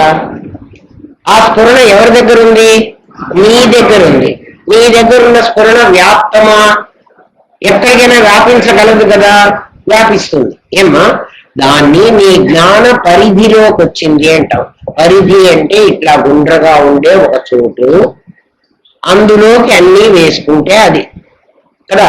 నీ జ్ఞాన పరిధిలోకి ఈ ప్రపంచమంతా రాగలదు. నీ జ్ఞానం అన్నిటిని పట్టుకోగలదు. అటువంటి జ్ఞానం నీ లోపల ఉంది, ఎక్కడా లేదు. ఎక్కడెక్కడో ఉందని అనుకోవాకు. అందుకని నువ్వు పరమాత్మవి. అహం బ్రహ్మాస్మి అని అందుకు చెప్పారు. ఒట్టొట్టిగా నేనే అహం బ్రహ్మాస్మి అట్లాంటి ఒట్టి నువ్వు బ్రహ్మాస్మి కావు. ఎప్పుడు నువ్వు బ్రహ్మాస్మి అవుతావు? నీలో ఉన్న స్ఫురణని నువ్వు ముందు గుర్తించు. నీ స్ఫురణకు రెండు శక్తులు ఉన్నాయి కదా. ఒక శక్తి తను ఉన్నానని చెప్తుంది, ఒక శక్తి ఎదట ఉన్న మొత్తాన్ని చెప్తుంది.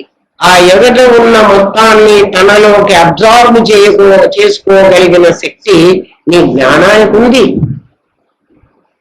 ఏమ్మా? ఆ జ్ఞానం నేను అనుకున్నప్పుడు నీకు ప్రత్యభిజ్ఞ. నువ్వు మొదట మర్చిపోయినావు దాని సంగతి, ఇప్పుడు తిరిగి గుర్తు చేసుకున్నావు. ఎందుకు మర్చిపోయినావు అంటే నన్ను హ్యాండ్ కప్స్ వేసి జైల్లో పెట్టారు. అప్పుడు మనకేమనిపిస్తుంది? నేను ఫ్రీ మ్యాన్ని అనిపిస్తుందా? అనిపించదు. ఎందుకంటే కప్స్ వేశారు కదా, బంధం వేశారు. ఎక్కడ బంధం వేశారు? నన్ను ముందు నా జ్ఞానాన్ని జైల్లో నాదిలో బంధించారు. ఇవన్నీ నిజంగా బంధించలేదమ్మా, బంధించినట్లు కదా. చిన్నప్పుడు పిల్లలు ఆట ఆడుకుంటూ ఉంటే నువ్వు ఒకటి అనుకున్నంత అప్పు తెచ్చుకో, నేను ఒక 10 ఇచ్చా కలుపుకో అనుకుంటారు, ఏదో లెక్కలు చెప్తుంటారు కదా. ఇవన్నీ నిజమా? నిజం కాకపోతే అవన్నీ కరెక్ట్ గా క్యాలిక్యులేట్ చేస్తున్నారే. ఇది కూడా అట్లాంటిది. ఏమంటారు, ఎట్లా బ్రహ్మముల గురించి మీకు అర్థమయ్యేది చెప్పమంటారా కదా. మన ఋషులు ఎంతో కష్టపడి ఎన్నో రకాలుగా మనకి ఎక్కించాలని చూశారు, కానీ వింటున్నంతసేపు ఎక్కుతుంది. గేట్ దగ్గరికి పోతే మళ్ళీ ఎక్కదు కదా. జైల్లో ఉన్నామనే సంగతి జైల్లో ఫ్రీగా తిరుగుతున్నవాడు మర్చిపోతాడు, ఖైదీనే వాడు. కానీ జైల్లో వరకు వాడు ఫ్రీగా తిరగచ్చు జైల్లో కదా. అప్పుడు వాడు మర్చిపోతాడు నేను ఖైదీని అనే సంగతి. మళ్ళీ ఎప్పుడు వాడికి గుర్తొస్తుంది, మళ్ళీ బ్యారక్ లో పెట్టి తలుపులో తెలిసి సాయంత్రం అవుతూనే పదవా నాయన కదా. నువ్వు ఎంత తిరిగినా లోపలికి. ఇప్పుడు వాడికి నిజంగా కప్స్ ఉన్నాయా? లేవు కదా. మరి ఏమున్నాయి? నా మీద కేసు ఉంది, నేను జైల్లో ఉన్నాను అన్న భావన ఉంది. నీకు కూడా ఈ భావనే ఉంది కదా. ఈ భావన పోవాలంటే నువ్వు బయటపడాలి, ఆ కేసులో నుంచి బయటపడాలి. ఏషా బ్రాహ్మీ స్థితి పార్థ, దీన్ని బ్రాహ్మీ స్థితి అంటారు అర్జున. ఇది బ్రాహ్మీ స్థితి. ఏది బ్రాహ్మీ స్థితి? నేను స్ఫురణని, నా స్ఫురణలో ఈ ప్రపంచమంతా స్ఫురించే పదార్థము. కాబట్టి స్ఫురణలో స్ఫురించిందంటే స్ఫురణ పెద్దది కావాలి, స్ఫురణలో స్ఫురించే పదార్థాలు చిన్నవి కావాలి. ఇక్కడ ఎంత కొండలైనా ఎన్ని నదులైనా నీ స్ఫురణలోకి వచ్చినాయంటే అవన్నీ చిన్నవైపోవాలి. అంటే ప్రపంచం అంతా, ఎందుకంటే అటు చిన్నవి చేస్తే నాకేం లాభం ఉండదు, ఆభాస అయిపోతాయి. అర్థంలోకి వచ్చిన బొమ్మ ఏమవుతుంది? ఆభాస అవుతుంది. నీ స్ఫురణలోకి వచ్చినవి కూడా ఆభాసలే అవుతాయి. వాటికి సత్యత్వం వాస్తవత్వం ఇవ్వడానికి వీలు ఉండదు. ఏమ్మా? అంతేకాని నిర్వాణము అంటే కదా చిటారు కొమ్మన ఉన్న మిఠాయి పొట్లం కాదు. చెట్టెక్కో చిటారు కొమ్మన ఒక మిఠాయి పొట్లం ఉంది, అది తెచ్చుకోరా అని చెప్తే అది తెచ్చుకోవడానికి నేను చెట్టు ఎక్కాలి. చెట్టు ఎక్కలేకపోతే దోటీ కర్రలు ఉంటాయి. దోటీ కర్ర అంటే ఒక పెద్ద కర్ర ఉంటుంది, ఒక కర్ర. ఆ కర్రకి ఇట్లా ఒక కర్రని కడతారు. ఇది ఒక పెద్ద కర్ర, దానికి ఇట్లా ఇంకో కర్ర కడతారు. దానికి ఇట్లా కట్టేసి ఇది కట్టి ఈ కర్రని పైకి ఆ చెట్టు ఆ కాయ దగ్గరికి పెట్టి దానికి లాగుతారు. దీనికే ఒక జాలి కడతారు, ఒక సంచి లాంటి దాన్ని దీనికి కడతారు. ఈ కర్ర పెట్టి ఈ మధ్యలో పెట్టి లాగితే ఆ మామిడికాయ ఆ జాలీలో కింద పడిందంటే పగిలిపోతుంది. దాన్ని పడుతుంది, దాన్ని తీసి బుట్టలో పెట్టుకుని మనకన్నీ పంపిస్తారు. కింద పడితే కాయలు కోసేటప్పుడు ఏమవుతుంది? అట్లా చిటారు కొమ్మన ఉన్న మిఠాయి పొట్లం కాదు, దాన్ని నువ్వు చెట్టెక్కి కోసుకోవడము, నువ్వు దోటీ కర్ర పెట్టి లాక్కోవటము చెయ్యడానికి వీల్లేదు. ఏమ్మా? ఏ సాధనో చేసి సిద్ధి పొందాలంటే అనుకుంటున్నావేమో, అలా సిద్ధి పొందని అవసరం లేదు. నీవు సిద్ధుడవనే విస్మృతి పొంది నేను జీవుణ్ణి అనుకున్నావు. అర్థమవుతుందా? నువ్వు మర్చిపోయినావురా నాయన, విస్మృతి పొందావు. అందుకే విస్మృత కంఠహారం అంటుంది శాస్త్రం. నువ్వు మరిచిపోయినావు. ఏం మరిచిపోయినావు? నేనని మర్చిపోయినావు. మర్చిపోయి ఏం చేశాను? మర్చిపోయి మామ భార్యను అత్త అన్నంట. మామ భార్య అత్తే కదా.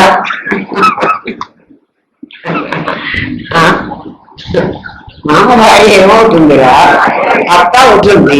మామ భార్యను అత్త అన్నట్టవాడు అంటే అదే అన్నాడు. మర్చిపోయి అన్నాను అంటాడు. ఇప్పుడు నువ్వు చేస్తున్న పని అదేరా. నేను మరచిపోయినాను. ఏం మర్చిపోయినావుగా? నీ నేనును మర్చిపోయినావు. నీ నాదిని నేనండం మొదలు పెట్టావు. అర్థమైందా? నీవు ఎప్పుడైతే పరిమితి విధించుకున్నావో, అంటే నాదిని నేనడానికి నాదికి పరిమితులు ఉన్నాయి. నాది 5 అడుగుల 3 అంగుళాలు దాటిపోలేదు. నాది నీళ్ళల్లో పడితే మునిగిపోతుంది, నాది గాల్లో ఉంటే ఎగిరిపోతుంది. ఎందుకంటే నాది పంచభూతాలతో తయారైన పదార్థం. నేను నైనం చింతనంతి శస్త్రాన్ని నైనం దహతి పావక కదా. నేను అన్నవాణ్ణి శస్త్రాస్త్రాలు చంపలేవు, నాదిని చంపగలవు కదా. నేనుని చంపలేవు. ఎందుకని అంటే నేను పాంచభౌతికం కాదు, నాది పాంచభౌతికం. నేను ఎప్పుడైతే ఈ లిమిటెడ్ శరీరాన్ని నేను అంటం మొదలు పెట్టానో, ఎప్పటి నుంచి అంటం మొదలు పెట్టానమ్మా? నాకు ఎప్పుడు ఊహ తెలిసిందో అప్పటి నుంచి దీన్నే నేను అనుకుంటున్నా. నాకు లోపల ఇంకొక నేనున్నానని నాకు తెలిసే చావు. అది నా గోర. ఏమ్మా, బ్రాహ్మీ స్థితి అంటే ఏమిటనుకున్నావు? నేను స్ఫురణని, ఇవన్నీ స్ఫురించే పదార్థాలు, నా స్ఫురణ వ్యాప్తము, అందులోకి ఇవన్నీ వచ్చి చేరతాయి. ఏమా, నీవు సిద్ధులవే, నువ్వు సిద్ధి వేరే పొందక్కర్లేదు. సిద్ధులు విస్మృతి పొంది నేను జీవుణ్ణి అనుకున్నావు. నువ్వు ఎప్పుడైతే పరిమితులు విధించుకున్నావో పరమాత్మ నీకు దూరమై ఊపరవాలా అయిపోయినాడు కదా. ఎందుకు లేదా? వీడు లోపల ఉన్న నేను గుర్తించడం లేదు కాబట్టి వీడితో నాకు అనవసరం, నేను పైకి పోయి కూర్చున్నానులే అనుకున్నాడు వాడు. అట్లా వాడు పైకి ఎందుకు పోవాలండి? వాడు పైకి పోయా. నేను ఎప్పుడైతే ఈ లిమిటెడ్ శరీరాన్ని నేననుకున్నానో ఇంతవరకే కదా నేను కావాలి. ఇప్పుడు ఈ బోర్డు అంతా నేను అనుకోకుండా ఈ బోర్డులో ఇంతే నేను అనుకున్నాను అనుకో, ఆ మిగిలిన బోర్డు అంతా ఏమవుతుంది? అరే నేను నన్ను ఎందుకు నన్ను ఓన్ చేసుకోలేదు కదా, నేను అవతలికి వెళ్ళిపోతాను అనుకున్నాడా? అనుకోలేదు. అవతలికి వెళ్ళిపోతే నువ్వు పైకి వెళ్ళిపోయినాడు అంటున్నావు. ఇక్కడ తరపు నువ్వు చూసుకోవడం నీకు చేత కాదు కదా. ఎందుకు చేత కాదు? నేను స్ఫురణని నీకు తెలియదు కదా, నువ్వు దేహాన్ని అంటున్నావు కదా. అది అది ఏమ్మా, గురువు నీకు నీ స్వరూపాన్ని తత్వమసి నీవు అదే అని గుర్తు చేస్తాడు. గురువు చేసిన పని ఏమిటంటే, ఒరే నువ్వు అనుకుంటూ ఈ లిమిటెడ్ అయిన శరీరాన్ని నేననుకుంటున్నావుగా, కాదు కాదు, వాడు అసలు నేను, వీడు నకిలీ నేను. నకిలీ నేనెవడు? నాదిని నేనన్నది. నాది నిజంగా నేను కాదు, నాది నిజంగా నేను కాదు. మరి నాదిని నేనంటున్నావు నువ్వు. నువ్వే ఒకప్పుడు ఏమంటావు? నా కళ్ళు, నా చేతులు, నా కాళ్ళు, నాకు ఆకలైంది అంటావు. ఆకలి ఎవరికైంది? నాదికైంది కదా. వద్దని చెబుతున్న వాడెవడు? నేను. ఇంకా చాలు అని చెప్పేవాడెవడు? అంటే ఇప్పుడు ఆకలి వాడికే వీడికే? వాడికి. ఎవరికి? నాది కాదు. నాది కదా పొట్ట. ఆహారం ఎవరికి కావాలి? నాదికే కావాలి, నేను పక్కకే కదా. కానీ అనుభవం అంతా నేను. నాది జడం, నేను చేతనం. నువ్వు మర్చిపోయి, నువ్వు మర్చిపోతే వాడికి నష్టం లేదు. కానీ వీడిని నేనన్నావే, వాడి డిజిగ్నేషన్ వీడికి ఇచ్చావు. అందువల్ల వీడు ఏమైనాడు? వీడు నేనై కూర్చున్నాడు. వీడెప్పుడైతే నేనైనాడో, చాలా తమాషా చూడండి, వీడిని ఎప్పుడైతే నేను అన్నావో నిజంగా నేనుది కదా ఈ ప్రపంచం అంతా. వీడిని కదా ఇప్పుడు నేను అని వీడికి ఇచ్చావు కదా. అరే నేను కాబట్టి ఇదంతా నేనే గ్రాప్ చేసుకోవాలి. ప్రతి వాడికి ఎందుకు అంతా నాకే కావాలని ఎందుకు అనిపిస్తోంది? అది నేను లక్షణం. మీకు అర్థం కాల కదా. నేను లక్షణం ఏమిటంటే ఈ ప్రపంచం అంతా నేనుది, నాది కాదు. ప్రపంచం అంతా నేనుది. నీ దగ్గరున్న నేను కనుక నేను అని తెలుసుకుంటే ప్రపంచం అంతా నీ దగ్గరికే వస్తుంది. కానీ నువ్వేం చేశావంటే నాదిని నేనంటున్నావు. ఎప్పుడైతే నాదికి నేను అనేటువంటిది ఇచ్చావో వెంటనే ఈ నేను ఏం చేసిందంటే, అరే ఈ ప్రపంచం అంతా నాది కదా ఒకప్పుడు, ఇప్పుడు నాకు లేకుండా ఈ కొంచెమే ఇచ్చారేమిటి, ఇదంతా నేను గుంజుకున్న అప్పో సప్పో చేసావు, కల్తీ చేసావు కదా మొత్తం. అందుకు నీకు పుట్టిందిరా ఈ మొత్తం నేను రాజేయాలని. మరి ఈ కాజేయాలనే కోరిక నేను ఎట్లా మానుకోమంటారండి? అసలు నేను తెలుసుకోరా, ఇది పోతుంది అంతే, సింపుల్. మీరు తేలిగ్గా చెప్తారులేండి, అది ఎంత కష్టమో మాకు తెలుసు. ఇంత చెప్తే కూడా ఇంకా కష్టమంటే ఇంకేం చెప్పండి. అది ఎక్కడో లేదురా, నీ స్ఫురణేరా అని చెప్తూనే ఉన్నాం. నీ స్ఫురణ నీకు తెలియదా? ఇందాక లేదా? సరే, జీవత్వాన్ని మా గురువు ఏం చెప్పాడంటే, ఒరే నువ్వు ఇది కాదురా, నువ్వు అదిరా. ఏమ్మా, అది అన్న దానికి మరణం లేదు, ఇదికి మరణం ఉంది కదా, ఇదికి రోగం ఉంది. ఎక్కడో ఏదో కాలుతున్నది. జీవత్వాన్ని మీద వేసుకున్న నీవు అది పోగొట్టుకోవడానికి సాధన చేయాలి. సాధన కష్టమా? కళ్ళు మూసుకుని కూర్చోమన్నావా? అస్సలు కళ్ళు మూసుకుని కూర్చోక్కర్లా, నీ పనులన్నీ మానుకోక్కర్లా. నువ్వేం పని చేసుకుంటున్నావో అవేం మానుకోని అవసరం లేదు కదా. నాకేం మొత్తం చేస్తున్న ఉద్యోగం మానేసి మీరు ధ్యానం చేసుకొని కూర్చోమన్నారు కదా అని కూర్చొని నువ్వేం చేయక్కర్లే. మరి ఏం చేయమంటారండి? నువ్వు నీకేం చెప్పాక ఆయన ఇది కావాలి అది కావాలని అడగవాకు కదా. తత్వమసి అని చెప్పాడు. ఒరే అదెక్కడో వాడు ఉన్నాడని అనుకుంటున్నావురా, వాడు నీ లోపలే ఉన్నాడురా, నీవేరా అని చెప్పాడు. అది నీవే అని చెప్పాడు. ఏది నేను? నువ్వెక్కడో దేవుడు ఉన్నాడు అనుకున్నావు కదా కదా, ఆ దేవుడు నువ్వేరా అన్నాడు. ఆ దేవుడు నేనెట్లా అవుతానండి? వెంకటేశ్వర స్వామి నేనవుతానా? నా దగ్గరికి అందరూ వచ్చి బుక్కులు చెల్లించుకుపోతున్నారా అంటావు. బుక్కులు చెల్లించుకుపోతున్న వాడు దేవుడు కాదు, వాడి లోపల దేవుడు ఉన్నాడు. నీ లోపల ఎట్లున్నాడు వాడి లోపల కూడా ఉన్నాడు. మరి వాడు ఏం చెబుతున్నాడంటే, ఒరే వెంకటేశ్వర స్వామి దగ్గరికి ఎందుకు పోతున్నామో మీకు చెప్తా, అర్థం చేసుకోండి. వెంకటేశ్వర స్వామి మనకి ఏం చెప్తున్నాడంటే, ఒరే నీవు విగ్రహానివే, నేను కూడా విగ్రహాన్ని. అంటే నాకు చేతులు కాళ్ళు కళ్ళు ముక్కులు ఉన్నాయి, నీకు కూడా అట్లాంటివే అన్నీ ఉన్నాయి. నీకు నీ గురువు ఏం చెప్పాడు? ఇది నాది అని చెప్పాడు కదురా. నాకు కూడా ఇది నాది అనే చెప్పాడు. నీ లోపల ఒక నేనున్నాను అంటున్నావు కదురా, నా లోపల కూడా ఒక నేనున్నాడురా కదా. నా లోపల నేను పవర్ఫుల్ అని నేను తెలుసుకున్నాను, ఇది నాదని కాదని. నువ్వు ఇది తెలుసుకోవటం లేదు. ఎందుకు తెలుసుకోవటం లేదంటే, నువ్వేమో నేను జీవుణ్ణి అని అనుకున్నావు, నేనేమో దేవుణ్ణి అనుకున్నాను. నువ్వు జీవుణ్ణి అనుకున్నావు కాబట్టి నీకు ధనేషణ దారేషణ శుక్రేషణ ఈ మూడి కోసమే నా దగ్గరికి వస్తున్నావు. నేనేమనుకున్నాను? నేను ఈ విగ్రహం కాదు, నేను నేను నేనునే అని అనుకున్నాను. నీకు నాకు అది తేడారా? అది నువ్వే తెలుసుకుంటే నువ్వు నా దగ్గర దాకా రాక్కర్లేదు. నువ్వు తెలుసుకునేదాకా నా దగ్గరికి రారా, కానీ నా దగ్గరికి వచ్చి మళ్ళీ నువ్వు వీలు పెరుగుతున్నావు. ఇంకా నువ్వేమనమంటావురా అని వెంకటేశ్వర స్వామి రోజు నాకు చెప్తాడు. వాడికి చెప్పు నా కథ, నా కథ చెప్పు.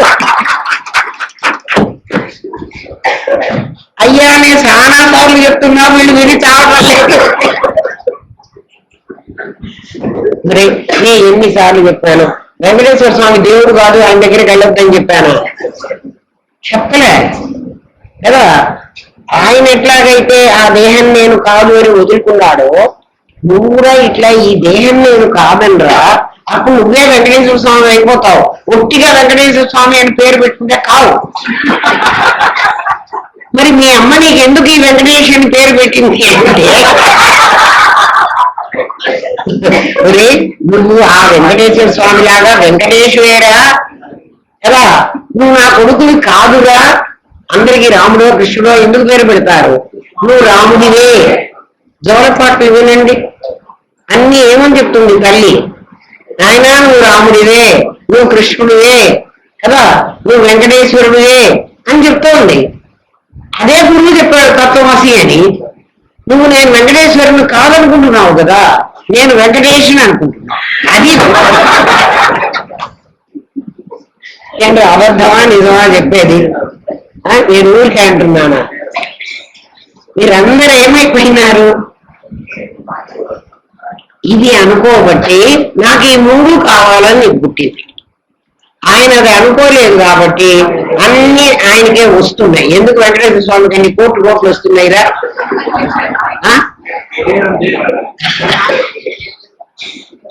చెప్పండి, మనకెందుకు రావటంలే?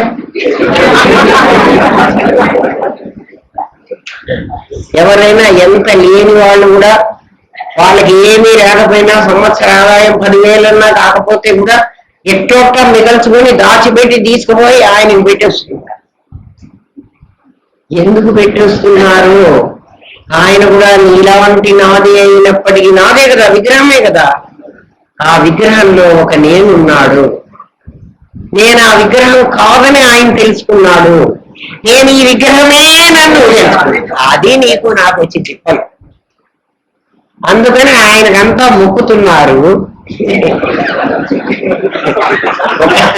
ఒకసారి ఆ వెంకటేశ్వర స్వామి విగ్రహానికి ముందున్న చోట ఒక ద్వారం ఉంటుంది అక్కడ. ఆ ద్వారం ఏమిటంటే బండ రాయితో చేసిన ఆర్చిగా తలిపి ఇట్లా ఉంటుంది ద్వారమే. అంటే ఆ రోజుల్లో ఇట్లా మనం ఇటువంటి వాకిళ్ళు కాకుండా రాయితోనే, రాయే చెక్కి అట్లా వెళ్ళండి చూడండి కావాలంటే ఉంటుంది. అందరూ పొద్దున్న నుంచి వస్తున్నారు, వెంకటేశ్వర స్వామి దండాలు పెట్టుకుంటున్నారు, పోతున్నారు. ఆయనతో మాట్లాడదామంటే ఒక టైం దొరకలే ఆ రాయికి. అందుకని ఒక అర్ధరాత్రి దాకా చూసింది. 12 అయిపోయింది. స్వామి నిద్ర బుచ్చేసి వీళ్ళంతా వెళ్ళిపోయినారు. నిద్ర కూడా బుచ్చుతారులే ఆయనకి కదా. మళ్ళీ మేలుకొలుపులు కూడా పాడతారు. ఉద్దేశం నరసార్థుల కర్తవ్యం దైవ మాండికం. అయ్యా ఈ పనులు చాలా చేయాలి. ఆయన చెయ్యాడు అతను. పని ఎవరు చేస్తాడా? దేహం నేను అనుకున్నవాడు పని చేస్తాడు. దేహం నేను కాదనుకున్నవాడు పనులు చేయడు, చేయిస్తాడు కదా.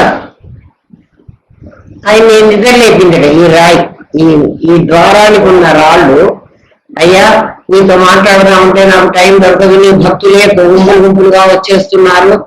అందుకని నాకు ఒక సందేహం ఉంది స్వామి.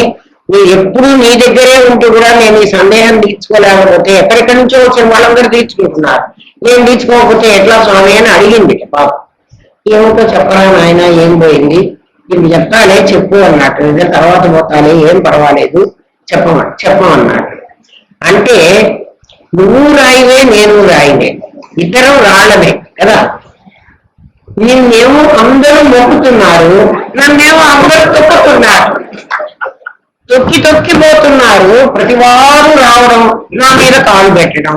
అంటే గడప మీద కాలు పెట్టడం, గడప రాయే కదా, నా మీద కాలు పెట్టడం, నీకేమో దండం పెట్టడం. ఎందుకయ్యా ఈ అన్యాయము? నువ్వు నేను ఇద్దరం రాళ్ళమే కదా, మరి ఎందుకు జరుగుతోంది కదా. ఏం లేదురా, చాలా సింపుల్. నిన్ను తయారు చేయాలంటే ఆ ఉలితో 2 దెబ్బలు కొట్టేస్తే నువ్వు తయారవుతావు, ఇట్లా పడి ఉంటావు. నన్ను కళ్ళు ముక్కులు చెక్కాలంటే వాడు ఎన్ని దెబ్బలు కొట్టాడు? అన్ని దెబ్బలు సహించాను కాబట్టి నాకు మొక్కుతున్నారు. ఏ దెబ్బలు లేకుండా ఉన్నావు కాబట్టి మొక్కుతున్నాను.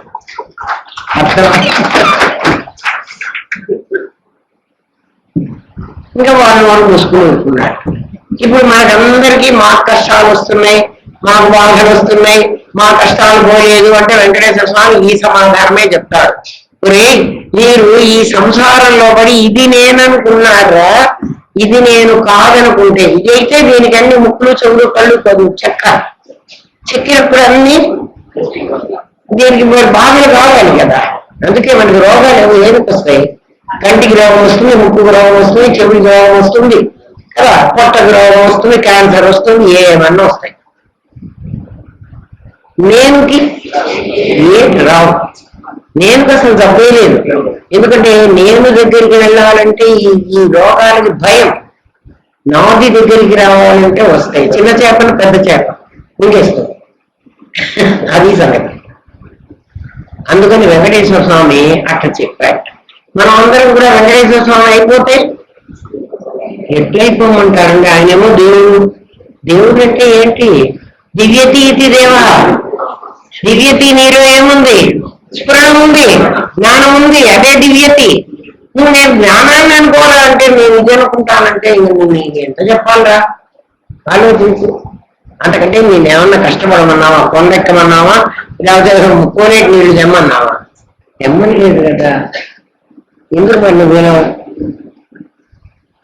ఏమ్మా? మరి నువ్వు ఏం సాధన చేయాలి? సాధన ఏం చేయక్కర్లేదు. ఏం చేయకుండా ఎట్లాగండి? ఏం చేయకుండా కాదురా, నాదిని నేననకుండా ఎట్లా ఉండాలో చేసుకో. ఇన్ని చెప్పే కదా, ఇంతకంటే ఏం చెప్పరు. నువ్వేం చేస్తావో చెయ్యి. నాకు ఒక్క కథ చెప్పి నాకు అర్థమయ్యేటట్టు చెప్పండి గురువు గారు. సరే అట్లే కథ చెప్తారా? నీకు అర్థమయ్యే భాషలో చెప్తా. ఇందా నుంచి శాస్త్రం చెప్పాను, ఇప్పుడు నేను దృష్టాంతం చెబుతా వినమన్నాడు. ఒక రాజకుమారుడు లేక రాజుగారికి ఒక కొడుకు పుట్టాడు. ఆ రాజకుమారుడికి సంవత్సరానికి పిల్లవాడు పుట్టాడన్నారు. పెద్ద ఫంక్షన్ చేశారు, మనమంతా చేస్తాం కదా. రంగు నీళ్లు కూడా పోసారు వాడికి, వీడియోలు అవన్నీ ఫోటోలు చాలా తీశారు. రాజుగారి కొడుకు కదా, అందుకని సిగ్గుపడాలి మనం. మన ధర్మాన్ని మనం ఎట్లా మర్చిపోయి ఇటువంటి మొదటి వాటిల్లో పడ్డామో సిగ్గుపడి నేను నేర్చుకోండి. అమ్మ వాళ్ళు ఏమనుకుంటారో వీళ్ళు ఏమనుకుంటారో అందుకే నేను ఇవన్నీ చేస్తున్నా. ఎవరు అనుకో చేయవాకండి. ఎవరికి వాడు అర్థం చేసుకోండారా? అనవసరమైనటువంటి పిచ్చి పనులన్నీ చేస్తున్నారు. సరే, ఒక బందిపోటు ఆ పిల్లవాడికి అన్ని సొమ్ములు పెట్టారు. ఆ రాజకుమారుడికి సంవత్సరం పిల్లవాడికి అసలే రాజుగారి కొడుకు, వాడికి కావాల్సిన నగలు ఉంటాయి, అవన్నీ పెట్టేశాడు. ఒక దొంగవాడు చూశాడు. చూసి పిల్లవాడు చిన్నవాడు, వాడిని ఎట్ల కొట్ల కాజేయచ్చు. అంటే పెద్దవాళ్ళని ఎత్తుకుపోవడం కష్టం, చిన్న పసిపిల్లవాడు కదా. వీడి మీద పెట్టిన నగలన్నీ కాజేయడాన్ని కోరికతో ఓ దొంగవాడు ఆ పిల్లవాడిని ఎత్తుకుపోయినాడు రాజుగారింటి నుంచి. వాడికి నిజంగానే నగల మీద ఆశతోనే ఎత్తుకుపోయినాడు. ఆ నగలన్నీ తీసేసి ఆ నగలు తీసేసుకున్నాడు. ఆ పిల్లవాడిని చంపేద్దాం అనుకున్నాడు. కానీ వాడి మనస్సులోనే అది ఇంత ముద్దుగా ఉన్నాడే ఈ పిల్లవాడు, నాకు ఎట్లాగో పిల్లలు లేరు, ఈ పిల్లవాడిని నేను పెంచుకుంటే నన్ను ఎవరేమడుగుతాడు? ఎవరు అడగదు కదా. సొమ్ములు ఎట్లాగో తీసుకున్నాను, అవన్నీ దాచిపెట్టుకున్నాడు. ఈ పిల్లవాడిని పెంచాడు. చంపుదామనే అనుకున్నాడు. కానీ వాడు పిల్లవాడు కదా, వీడికి పిల్లలు లేరు కాబట్టి ఆ పిల్లవాడిని చూసి వాడిని పెంచుకుందామనే బుద్ధి పుట్టింది. ఎవరికి? ఈ దొంగవాడికి. ఈ పిల్లవాడిని బాగా పెంచాడు. ఏం నేర్పించాడంటే బందిపోడు దొంగతనం వాళ్ళు ఎట్లా చెయ్యాలో అవన్నీ నేర్పించాడు. తండ్రి కంటే చాలా గొప్పగా వీడు దొంగతనాలు చేయగలడు. తండ్రి అంటే ఎవరు? దొంగతనం. తండ్రి కంటే బాగా దొంగతనాలు వీడు చేయగలడు, చేస్తున్నాడు. తండ్రి చచ్చిపోయే స్థితికి వచ్చాడు. అంటే ముసలివాడైపోయినాడు ఈ దొంగవాడు. వాడు ఇంకా సాగు బతుకుల్లో ఉంటాడు. వాడికి ఒక ఆలోచన, వాడి కొడుకు మీద వాడికి చాలా ప్రేమ వచ్చింది. వాడు ఏమనుకున్నాడంటే, ఒరే ఈ నా కొడుకు చాలా ఎక్స్పర్ట్ దొంగతనంలో, వీడు ఎంత దొంగతనం చేసినా ఎప్పుడో ఒకప్పుడు రాజుకు వీడు పట్టుబడాలి. ఎందుకంటే వీడు దొంగవాడు కాబట్టి. ఎంత సొమ్ము కాజేస్తే కొంత సొమ్మే కాజేయలేడు, అంత కాజేయలేడు. వీడు నిజంగా వీడు రాజు కొడుకు, వీడు నా కొడుకు కాదు. ఇప్పుడు వెళ్ళి రాజుగారికి అయ్యా వీడు నీ కొడుకు అని చెప్పాననుకో, వీడు దొంగతనం చేసి సంపాదించుకో అవసరం లేదు, మొత్తం వీడిదే అవుతుంది. రాజ్యం అంతా వీడికే ఇస్తాడు ఆ రాజు దండోరాలు వేశాడు. ఏం చేశాడో పిల్లవాడు మొత్తాన్ని దొరకలేదు. కొన్నాళ్ళు వెతికి దొరకపోతే వదిలేస్తాడు. ఏం చేస్తాడు పాపం? వీడు నాకు ఉరి వేస్తే వేస్తాడు. ఎట్లాగో నేను చచ్చిపోయాను దట్టేమన్నా, నా కొడుకైనా రాజు అయ్యి సుఖంగా ఉంటాడు కదా. వాడు మామూలుగా రాజుగారి దగ్గర ఉన్నా రాజు అయ్యేవాడు. వీడు తీసుకొచ్చుకున్నాడు ఆశపడి. ఆ పిల్లవాడిని తీసుకుని రాజుగారి దగ్గరికి వెళ్తాడు. రాజా వీడు నీ కొడుకు అంటాడు. అంటే నా కొడుకు ఎట్లా అవుతాడా? నువ్వు ఇప్పుడు రాజ్యం కాజేయాలని వచ్చి నువ్వు నా కొడుకు అని అబద్ధాలు చెబుతున్నావా? నువ్వేమిటి అని చెప్తే ఇదిగో ఈ సొమ్ములన్నీ తీసుకొచ్చి చూపెడతా, ఈ నగలన్నీ రాజుగారికి చూపి సభ అంతా మా ఇంట్లో అందరు కూర్చొని ఉంటారు. వాళ్ళందరూ కూడా అవును రాజుగారి సంవత్సరం పిల్లవాడు పుట్టినరోజు నాడు ఈ సొమ్ములన్నీ మేము చూసాం, వీడు రాజు కొడుకే అని నిర్ణయిస్తారు. కాదని ఒక పిల్లవాడు రాగానే రాజ్యానికి రాజుని చేసేసాడనుకో రాజు, మళ్ళీ ఈ జనం అంతా తిరుగుబాటు చేస్తారు. అట్లా కాకుండా వీడే రాజు కొడుకు అని జనం అంతా చెప్పారు, రాజుగారు కూడా ఒప్పుకున్నారు. అందుకని వెంటనే వీళ్ళు తీసుకొచ్చి సింహాసనం మీద కూర్చోబెట్టారు. ఛత్రం పెట్టేవాళ్ళు ఛత్రం పెట్టారు, చామరం పెట్టేవాళ్ళు చామరాలు పెట్టారు, అన్ని బాగున్నాయి.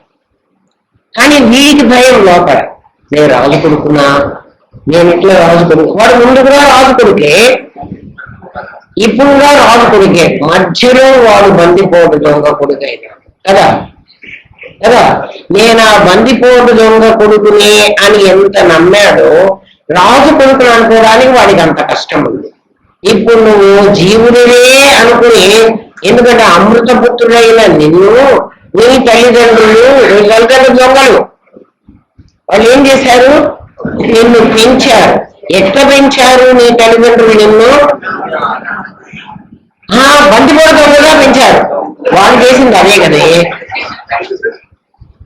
వాళ్ళు చేసింది వాళ్ళు ధనేషణ దారేషణ పుత్రేషణతోనే పెరిగారు. అమృతపుత్రుడైన నిన్ను ఏమ్మా నిన్ను ఎట్లా పెంచారు అంటే దొంగవాళ్ళ చేతిలో దొంగవాడిగా పెరిగావు, నాకు తెలియదు అంటావు. ఇప్పుడు గురువు వచ్చి ఒరే నాయన ఇది కాదురా నీ లైఫ్ అంటే నువ్వు ఒప్పుకో. నేను ఎందుకు దేవుడిని అవుతాను, నేను దేవుడు వాడు దేవుడు, వెంకటేశ్వర స్వామి దేవుడు ఒప్పుకుంటాం. ఎందుకంటే అందరూ వాళ్ళ దేవుడు అన్నారు కాబట్టి, నువ్వు దేవుడు అని ఎవరు అనలేదు కదా. శాస్త్రం నువ్వే దేవుడు అని చెప్పింది. ఎవరి మతంలోనైనా వాళ్ళకి జీసస్ క్రైస్ట్ ఉన్నాడంటుంది, ఇంకోటికి మహమ్మద్ ప్రవక్త ఉన్నాడంటుంది. కానీ హిందూ మతంలో దేవుడు వేరే ఉండడు. నిరాకారమైన దేవుడు అంటే వాడికి ఒక పేరు ఉండదు కదా. హిందూ మతంలో గురువే ఉంటాడు, దేవుడు ఉండడు. గురువే, వాడే బ్రహ్మ, వాడే నీ జ్ఞానాన్ని బోధిస్తాడు, వాడే విష్ణువు, ఆ జ్ఞానాన్ని వాడు డెవలప్ చేస్తాడు కదా. అది నువ్వు అహంకరిస్తే నాకు కాదురా జ్ఞానం వచ్చిందంటే జ్ఞానం నీది కాదురా, అది నాదిరా సొమ్ము అని చెప్పి నిన్ను నీ పొగర్ను అనగొడతాడు. సాక్షాత్తు పరబ్రహ్మ హిందూ మతంలో గురువే. హిందూ మతంలో దేవుడు ఎవరు ఉండరు. మరి ఏమిటంటే ఇంతమంది దేవుళ్ళు ఉన్నారు కదా అంటే, నీకు ఆ స్థితికి వెళ్ళాలంటే నీకు మేడం ఎట్లు రాగా ముందు దేవుణ్ణి చూపించాలి. వాడు నిజంగా దేవుడు కాదు, అందుకనే వాళ్ళు రాళ్లతోనో లేకపోతే చెక్కతోనో తయారు చేసి పెట్టారు దేవుళ్ళని. నిజంగా దేవుడు ఎట్లా ఉంటాడు, నిజంగా దేవుడు నిరాకారంగా ఉంటాడు. సాకారమైన వాడు దేవుడు కాదు. ఎందుకంటే సాకారమైన వాడు నువ్వెట్లా పరిమితులకు లోనై ఒక చోట ఉండిపోవాల్సి వచ్చిందో, వాడు కూడా ఒక చోట దేవుడు ఎక్కడున్నాడు అంటే తిరుపతిలోనే ఉంటాడు, అంతటా ఉంటాడు. అందుకని అంతటా ఉన్నాడని నీకు చెప్పడం కోసం ఒక చోట్లో కేంద్రీకరించి ఇక్కడి నుంచి నువ్వు వెళితే అంతటా ఉంటాడురా అని చూపిస్తున్నాడు కదా. కరెంట్ ఎక్కడుంది అంటే కరెంట్ నిరాకారం. కరెంట్ ఎక్కడుంది అంటే ఒక బల్బులోనే ఉందా. మరి కరెంట్ ఉంది అని తెలుసుకోవాలంటే ఒక బల్బు ఉందా. బల్బు ఉంటే మీ ఇంట్లో కరెంట్ ఉందా అని అంటే ఒక స్విచ్ చేసి ఆ లైట్ వెలుగుతా కరెంట్ ఉందని చెప్తావు. అంటే ఇంట్లో కరెంట్ ఉందని నీకు కనపడదు, బల్బులో కరెంట్ ఉందని నీకు కనపడుతుంది. అందుకని ఒక బొమ్మను పెట్టా. నువ్వు బొమ్మ దగ్గరే కూర్చుంటాను అంటే ఎవరైనా మనం ఏం చేస్తున్నాం అంటే ఈ వేలో లైట్ ఉందిరా, ఇంట్లో కరెంట్ ఉంది కదా, మీరేమన్నా పని చేసుకోవాలంటే ఈ గదిలోకే వచ్చి చేసుకుంటారా, ఆ గదిలో కూడా వెలిగించుకుంటారా? ఆ గదిలో కూడా మిక్సీ పెట్టుకుంటారు కదా, ఆ గదిలో కూడా ఇంకోటి పెట్టుకుంటారు కదా. మరి ఇప్పుడు ఈ గదిలోకి వచ్చి ధనం పెట్టుకుంటారు, ఈ గదిలోకి వచ్చి లైట్ వాటి పని చేసుకుంటున్నాం అంటే తిరుపతి పోవడం అట్లాంటిది. ఏం చెప్పమంటారా? ఏమిరా ఇంటి నిండా కరెంట్ ఉందిరా అని చెప్తే ఆ వంటింట్లో కూడా మిక్సీ పెట్టుకోవచ్చురా. లేదు లేదు కరెంట్ ఇక్కడే ఉంది, ఆ మిక్సీ ఎత్తుకోవచ్చు ఇక్కడే పెట్టి ఇక్కడే. ఎంత పిచ్చివాడురా. అర్థం చేసుకోండిరా.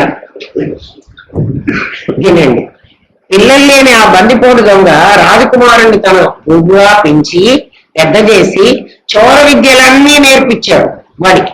మనకు నేర్పించలేదు మన అమ్మ నాన్న. ఏం నేర్పించారు? గణేషణ దారేషణ, ఒరే 4 డబ్బులు సంపాదించుకోరా, 4 వెనకేసుకోరా. వెనకేసుకోవాలి. వెనకేసుకున్న తర్వాత ఏం చేయాలి? నువ్వు ముందుకెళ్ళాలి. ఆ డబ్బు వెనకే ఉంటుంది. నేను ముందుకెళ్ళటం అంటే నేను జమ్మ చెట్టు దగ్గరికి పోతా, నాకు సంపాదించిన డబ్బులు బ్యాంకులో రవి చాలా జాగ్రత్తగా దాచిపెడతా. ఏమి దాచిపెట్టు? వెనకేసుకుంటే ఏం చేస్తా? ముందేసుకుంటే ఎవరికైనా ఖర్చు పెడతా. మన అమ్మ నాన్న మనకేం చెప్పారా? ఇక్కడ వాళ్ళే దొంగలు కాబట్టి, అంటే వాళ్ళ అటువంటి జీవితంగా గడుపుతున్నారు. మనకు కూడా అదే లేదు. దొంగవాడు ఎత్తుకుపోతే దొంగతనం నేర్పించాడు వాళ్ళు కదా, ఎత్తుకొచ్చారు. పరమాత్మగా ఉన్న మన్ని పరమాత్మగా ఉండనీయకుండా ఈ ప్రపంచంలోకి మనం కూడా ఏం ఊరుకోలేదు. మనం కూడా అట్లాంటి వాళ్ళని చాలా మంది తెచ్చేసాం. అవసాన స్థితిలో నా కుమారుడు ఎప్పటికైనా దొంగగా ఉంటే రాజుకు పట్టుబడి శిక్ష అనుభవించాలి. సహజంగా వీడు రాజకుమారుడే. రాజుకు వీడిని అప్పగించి వాడి చిన్నప్పటి నగలను రాజుకు చూపితే ఆయన అంగీకరిస్తాడని రాజు దగ్గరికి వెళ్ళి ఆ పిల్లవాడిని అప్పగిస్తాడు. ఇప్పటి వరకు దొంగవాని కొడుకుగా ఉన్న ఆ బాలుడు తాను రాజకుమారుడనేనది నిశ్చయం కలగడానికి పడే మనోవేదనే సాధన. సాధన వేరే ఏం చేయక్కర్లే. వాడు అనుకుంటాడు, నేను రాజు కొడుకున్నా, అదే నేను దొంగవారి కొడుకును కదా, వీడు కదా మా అమ్మ నాన్న, ఇది కాదని చెప్తున్నారే. వాడు తొందరగా ఒప్పుకోలేడు కదా. మనం కూడా ఒప్పుకోలేకపోతున్నాం. వెంకటేశ్వర స్వామి దేవుడు అంటాం, మనం దేవుడని ఒప్పుకోం. ఎన్ని చెప్పినా ఒప్పుకోరా. ఒప్పుకుంటే మీరు ఇంతమంది ఎందుకు వస్తారా కదా. ఒక్కసారి మీకు ఆ ఒప్పులు ఎలా అయిందనుకో, ఇంకా రాదు, ఇంట్లో కూర్చొని అర్థం చేసుకోవచ్చు కదా. మళ్ళీ మళ్ళీ ఎందుకు వస్తున్నారు అంటే నమ్మకం కలగలే. మళ్ళీ మళ్ళీ నమ్మకం కలిగించి పంపిస్తున్నాం. మళ్ళీ మళ్ళీ డాక్టర్ గారి దగ్గరికి ఎందుకు వస్తారు ఆ మనుషులు కదా. రోగం ఒకసారి నయం చేసి పంపిస్తాడు ఆయన మనకి కదా. మళ్ళీ రోగం పెంచుకుని మళ్ళీ వస్తాం. మళ్ళీ మందులు ఇచ్చి మళ్ళీ పంపిస్తుంటారు. అట్లా ప్రతి శనివారం ఆదివారం డాక్టర్ గారు మందులు ఇస్తుంటారు. రామనాథన్ గారు డాక్టర్ గారు కదా, మందులు ఇచ్చి పంపిస్తూ ఉంటారు. మళ్ళీ రోగం పెంచుకుని మళ్ళీ వారానికి వస్తుంటారు. ఏం చేయమంటారా? తెలిస్తే ఇంక రాక్కర్లేదు.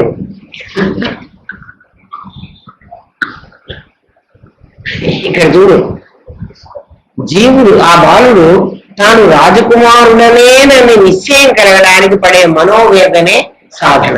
జీవుడు కొత్తగా బ్రహ్మము కానవసరం లేదు. జ్ఞానం తెలియని నీ తండ్రి అమృతపుత్రుడైన నిన్ను, అమృతపుత్రుడు నువ్వు చావు లేని వాడి, నిన్ను చచ్చే లోకంలోకి తీసుకొచ్చి పడేశాడు వీడు కదా. ప్రతివాడు నేను చచ్చిపోతానండి అంటాడు. అరే నేను చావుందా, నాది చస్తుందిరా. నువ్వు నాదివి కాదురా, అంతేరా. వేదాంతం అంటే అంత తేలికరా. ఏమన్నా కష్టం ఉందా ఇందులో? మరి ఎందుకురా ఈ కష్టం? ఇంత చిన్న ఎంత పెద్ద పెద్ద ప్రాబ్లమ్స్ చేస్తారు కదా. ఏంటో ఎన్ని పెద్ద లెక్కలు చేస్తారా? నీరజ రాలేదా? ఏమైనా ఆడేవాడు? సరే అర్థమైందా? అమృతపుత్రుడైన నిన్ను తన కొడుకు అని పెంచాడు. ఎవడు? అర్థంగావాడు. సాక్షాత్ పరబ్రహ్మమైన గురువు జీవుడు బ్రహ్మమేరా, జీవత్వం ఆగంతుకం, బ్రహ్మత్వం సహజమని యథార్థాన్ని చెప్పి రాజకుమారుని నగలు అతను దొంగ కాదని రాజకుమారుడేనని నిరూపించడానికి ఉపయోగపడ్డట్టు నీకు చెప్తాడు. నీ పంచకోశ విచారణ చేసి, నాయన ఇవన్నీ పంచభూతాల నుంచి నీకు వచ్చినాయిరా, ఇవన్నీ జడములరా, వీటి వెనక చేతనముందిరా, ఆ చేతనంగా లేకపోతే ఈ కన్ను చూడదు, ఈ చెవి వినదు, ఈ నోరు మాట్లాడదు, ఆ లోపల నుంచి ఒకటి మాట్లాడేది ఉందిరా అది అది పవర్ఫుల్ రా అని నీకు చెప్తాను, నువ్వు అదిరా, ఇది కాదురా. ఏమ్మా, శుద్ధం బుద్ధం ముక్తం అన్న పరమాత్మ లక్షణాలు నీలో ఉన్నాయని నిరూపిస్తాడు. కాబట్టి ప్రత్యేకంగా నువ్వు సిద్ధి పొందని అవసరం లేదు. 96 ప్రశ్న అయిపోయింది. 97 రేపు చెప్తాను. రేపు క్వశ్చన్ ఏమంటాడంటే, వెంటనే వాడు అడుగుతాడు, నేను ఎప్పుడూ సిద్ధి పొందిన వాడిని అయితే జబ్బు చేసి ఆసుపత్రిలో ఉన్నప్పుడు నాకు ఇది గుర్తుంటుందా? ఏమ్మా, నాకు ఇది గుర్తుంటుందా అన్నాడు. రేపు చెప్తాను ఆ సంగతి. ఓం తత్సత్. స్వస్తి ప్రజాభ్యః పరిపాలయంతాం న్యాయేన మార్గేణ మహిమ్నైష. ఓం బ్రాహ్మణేభ్యః శుభమస్తు. నిత్యం లోకాః సమస్తాః సుఖినో భవంతు. ఓం పూర్ణమదః పూర్ణమిదం పూర్ణాత్ పూర్ణముదచ్యతే. పూర్ణస్య పూర్ణమాదాయ పూర్ణమేవావశిష్యతే. ఓం శాంతి శాంతి శాంతిః.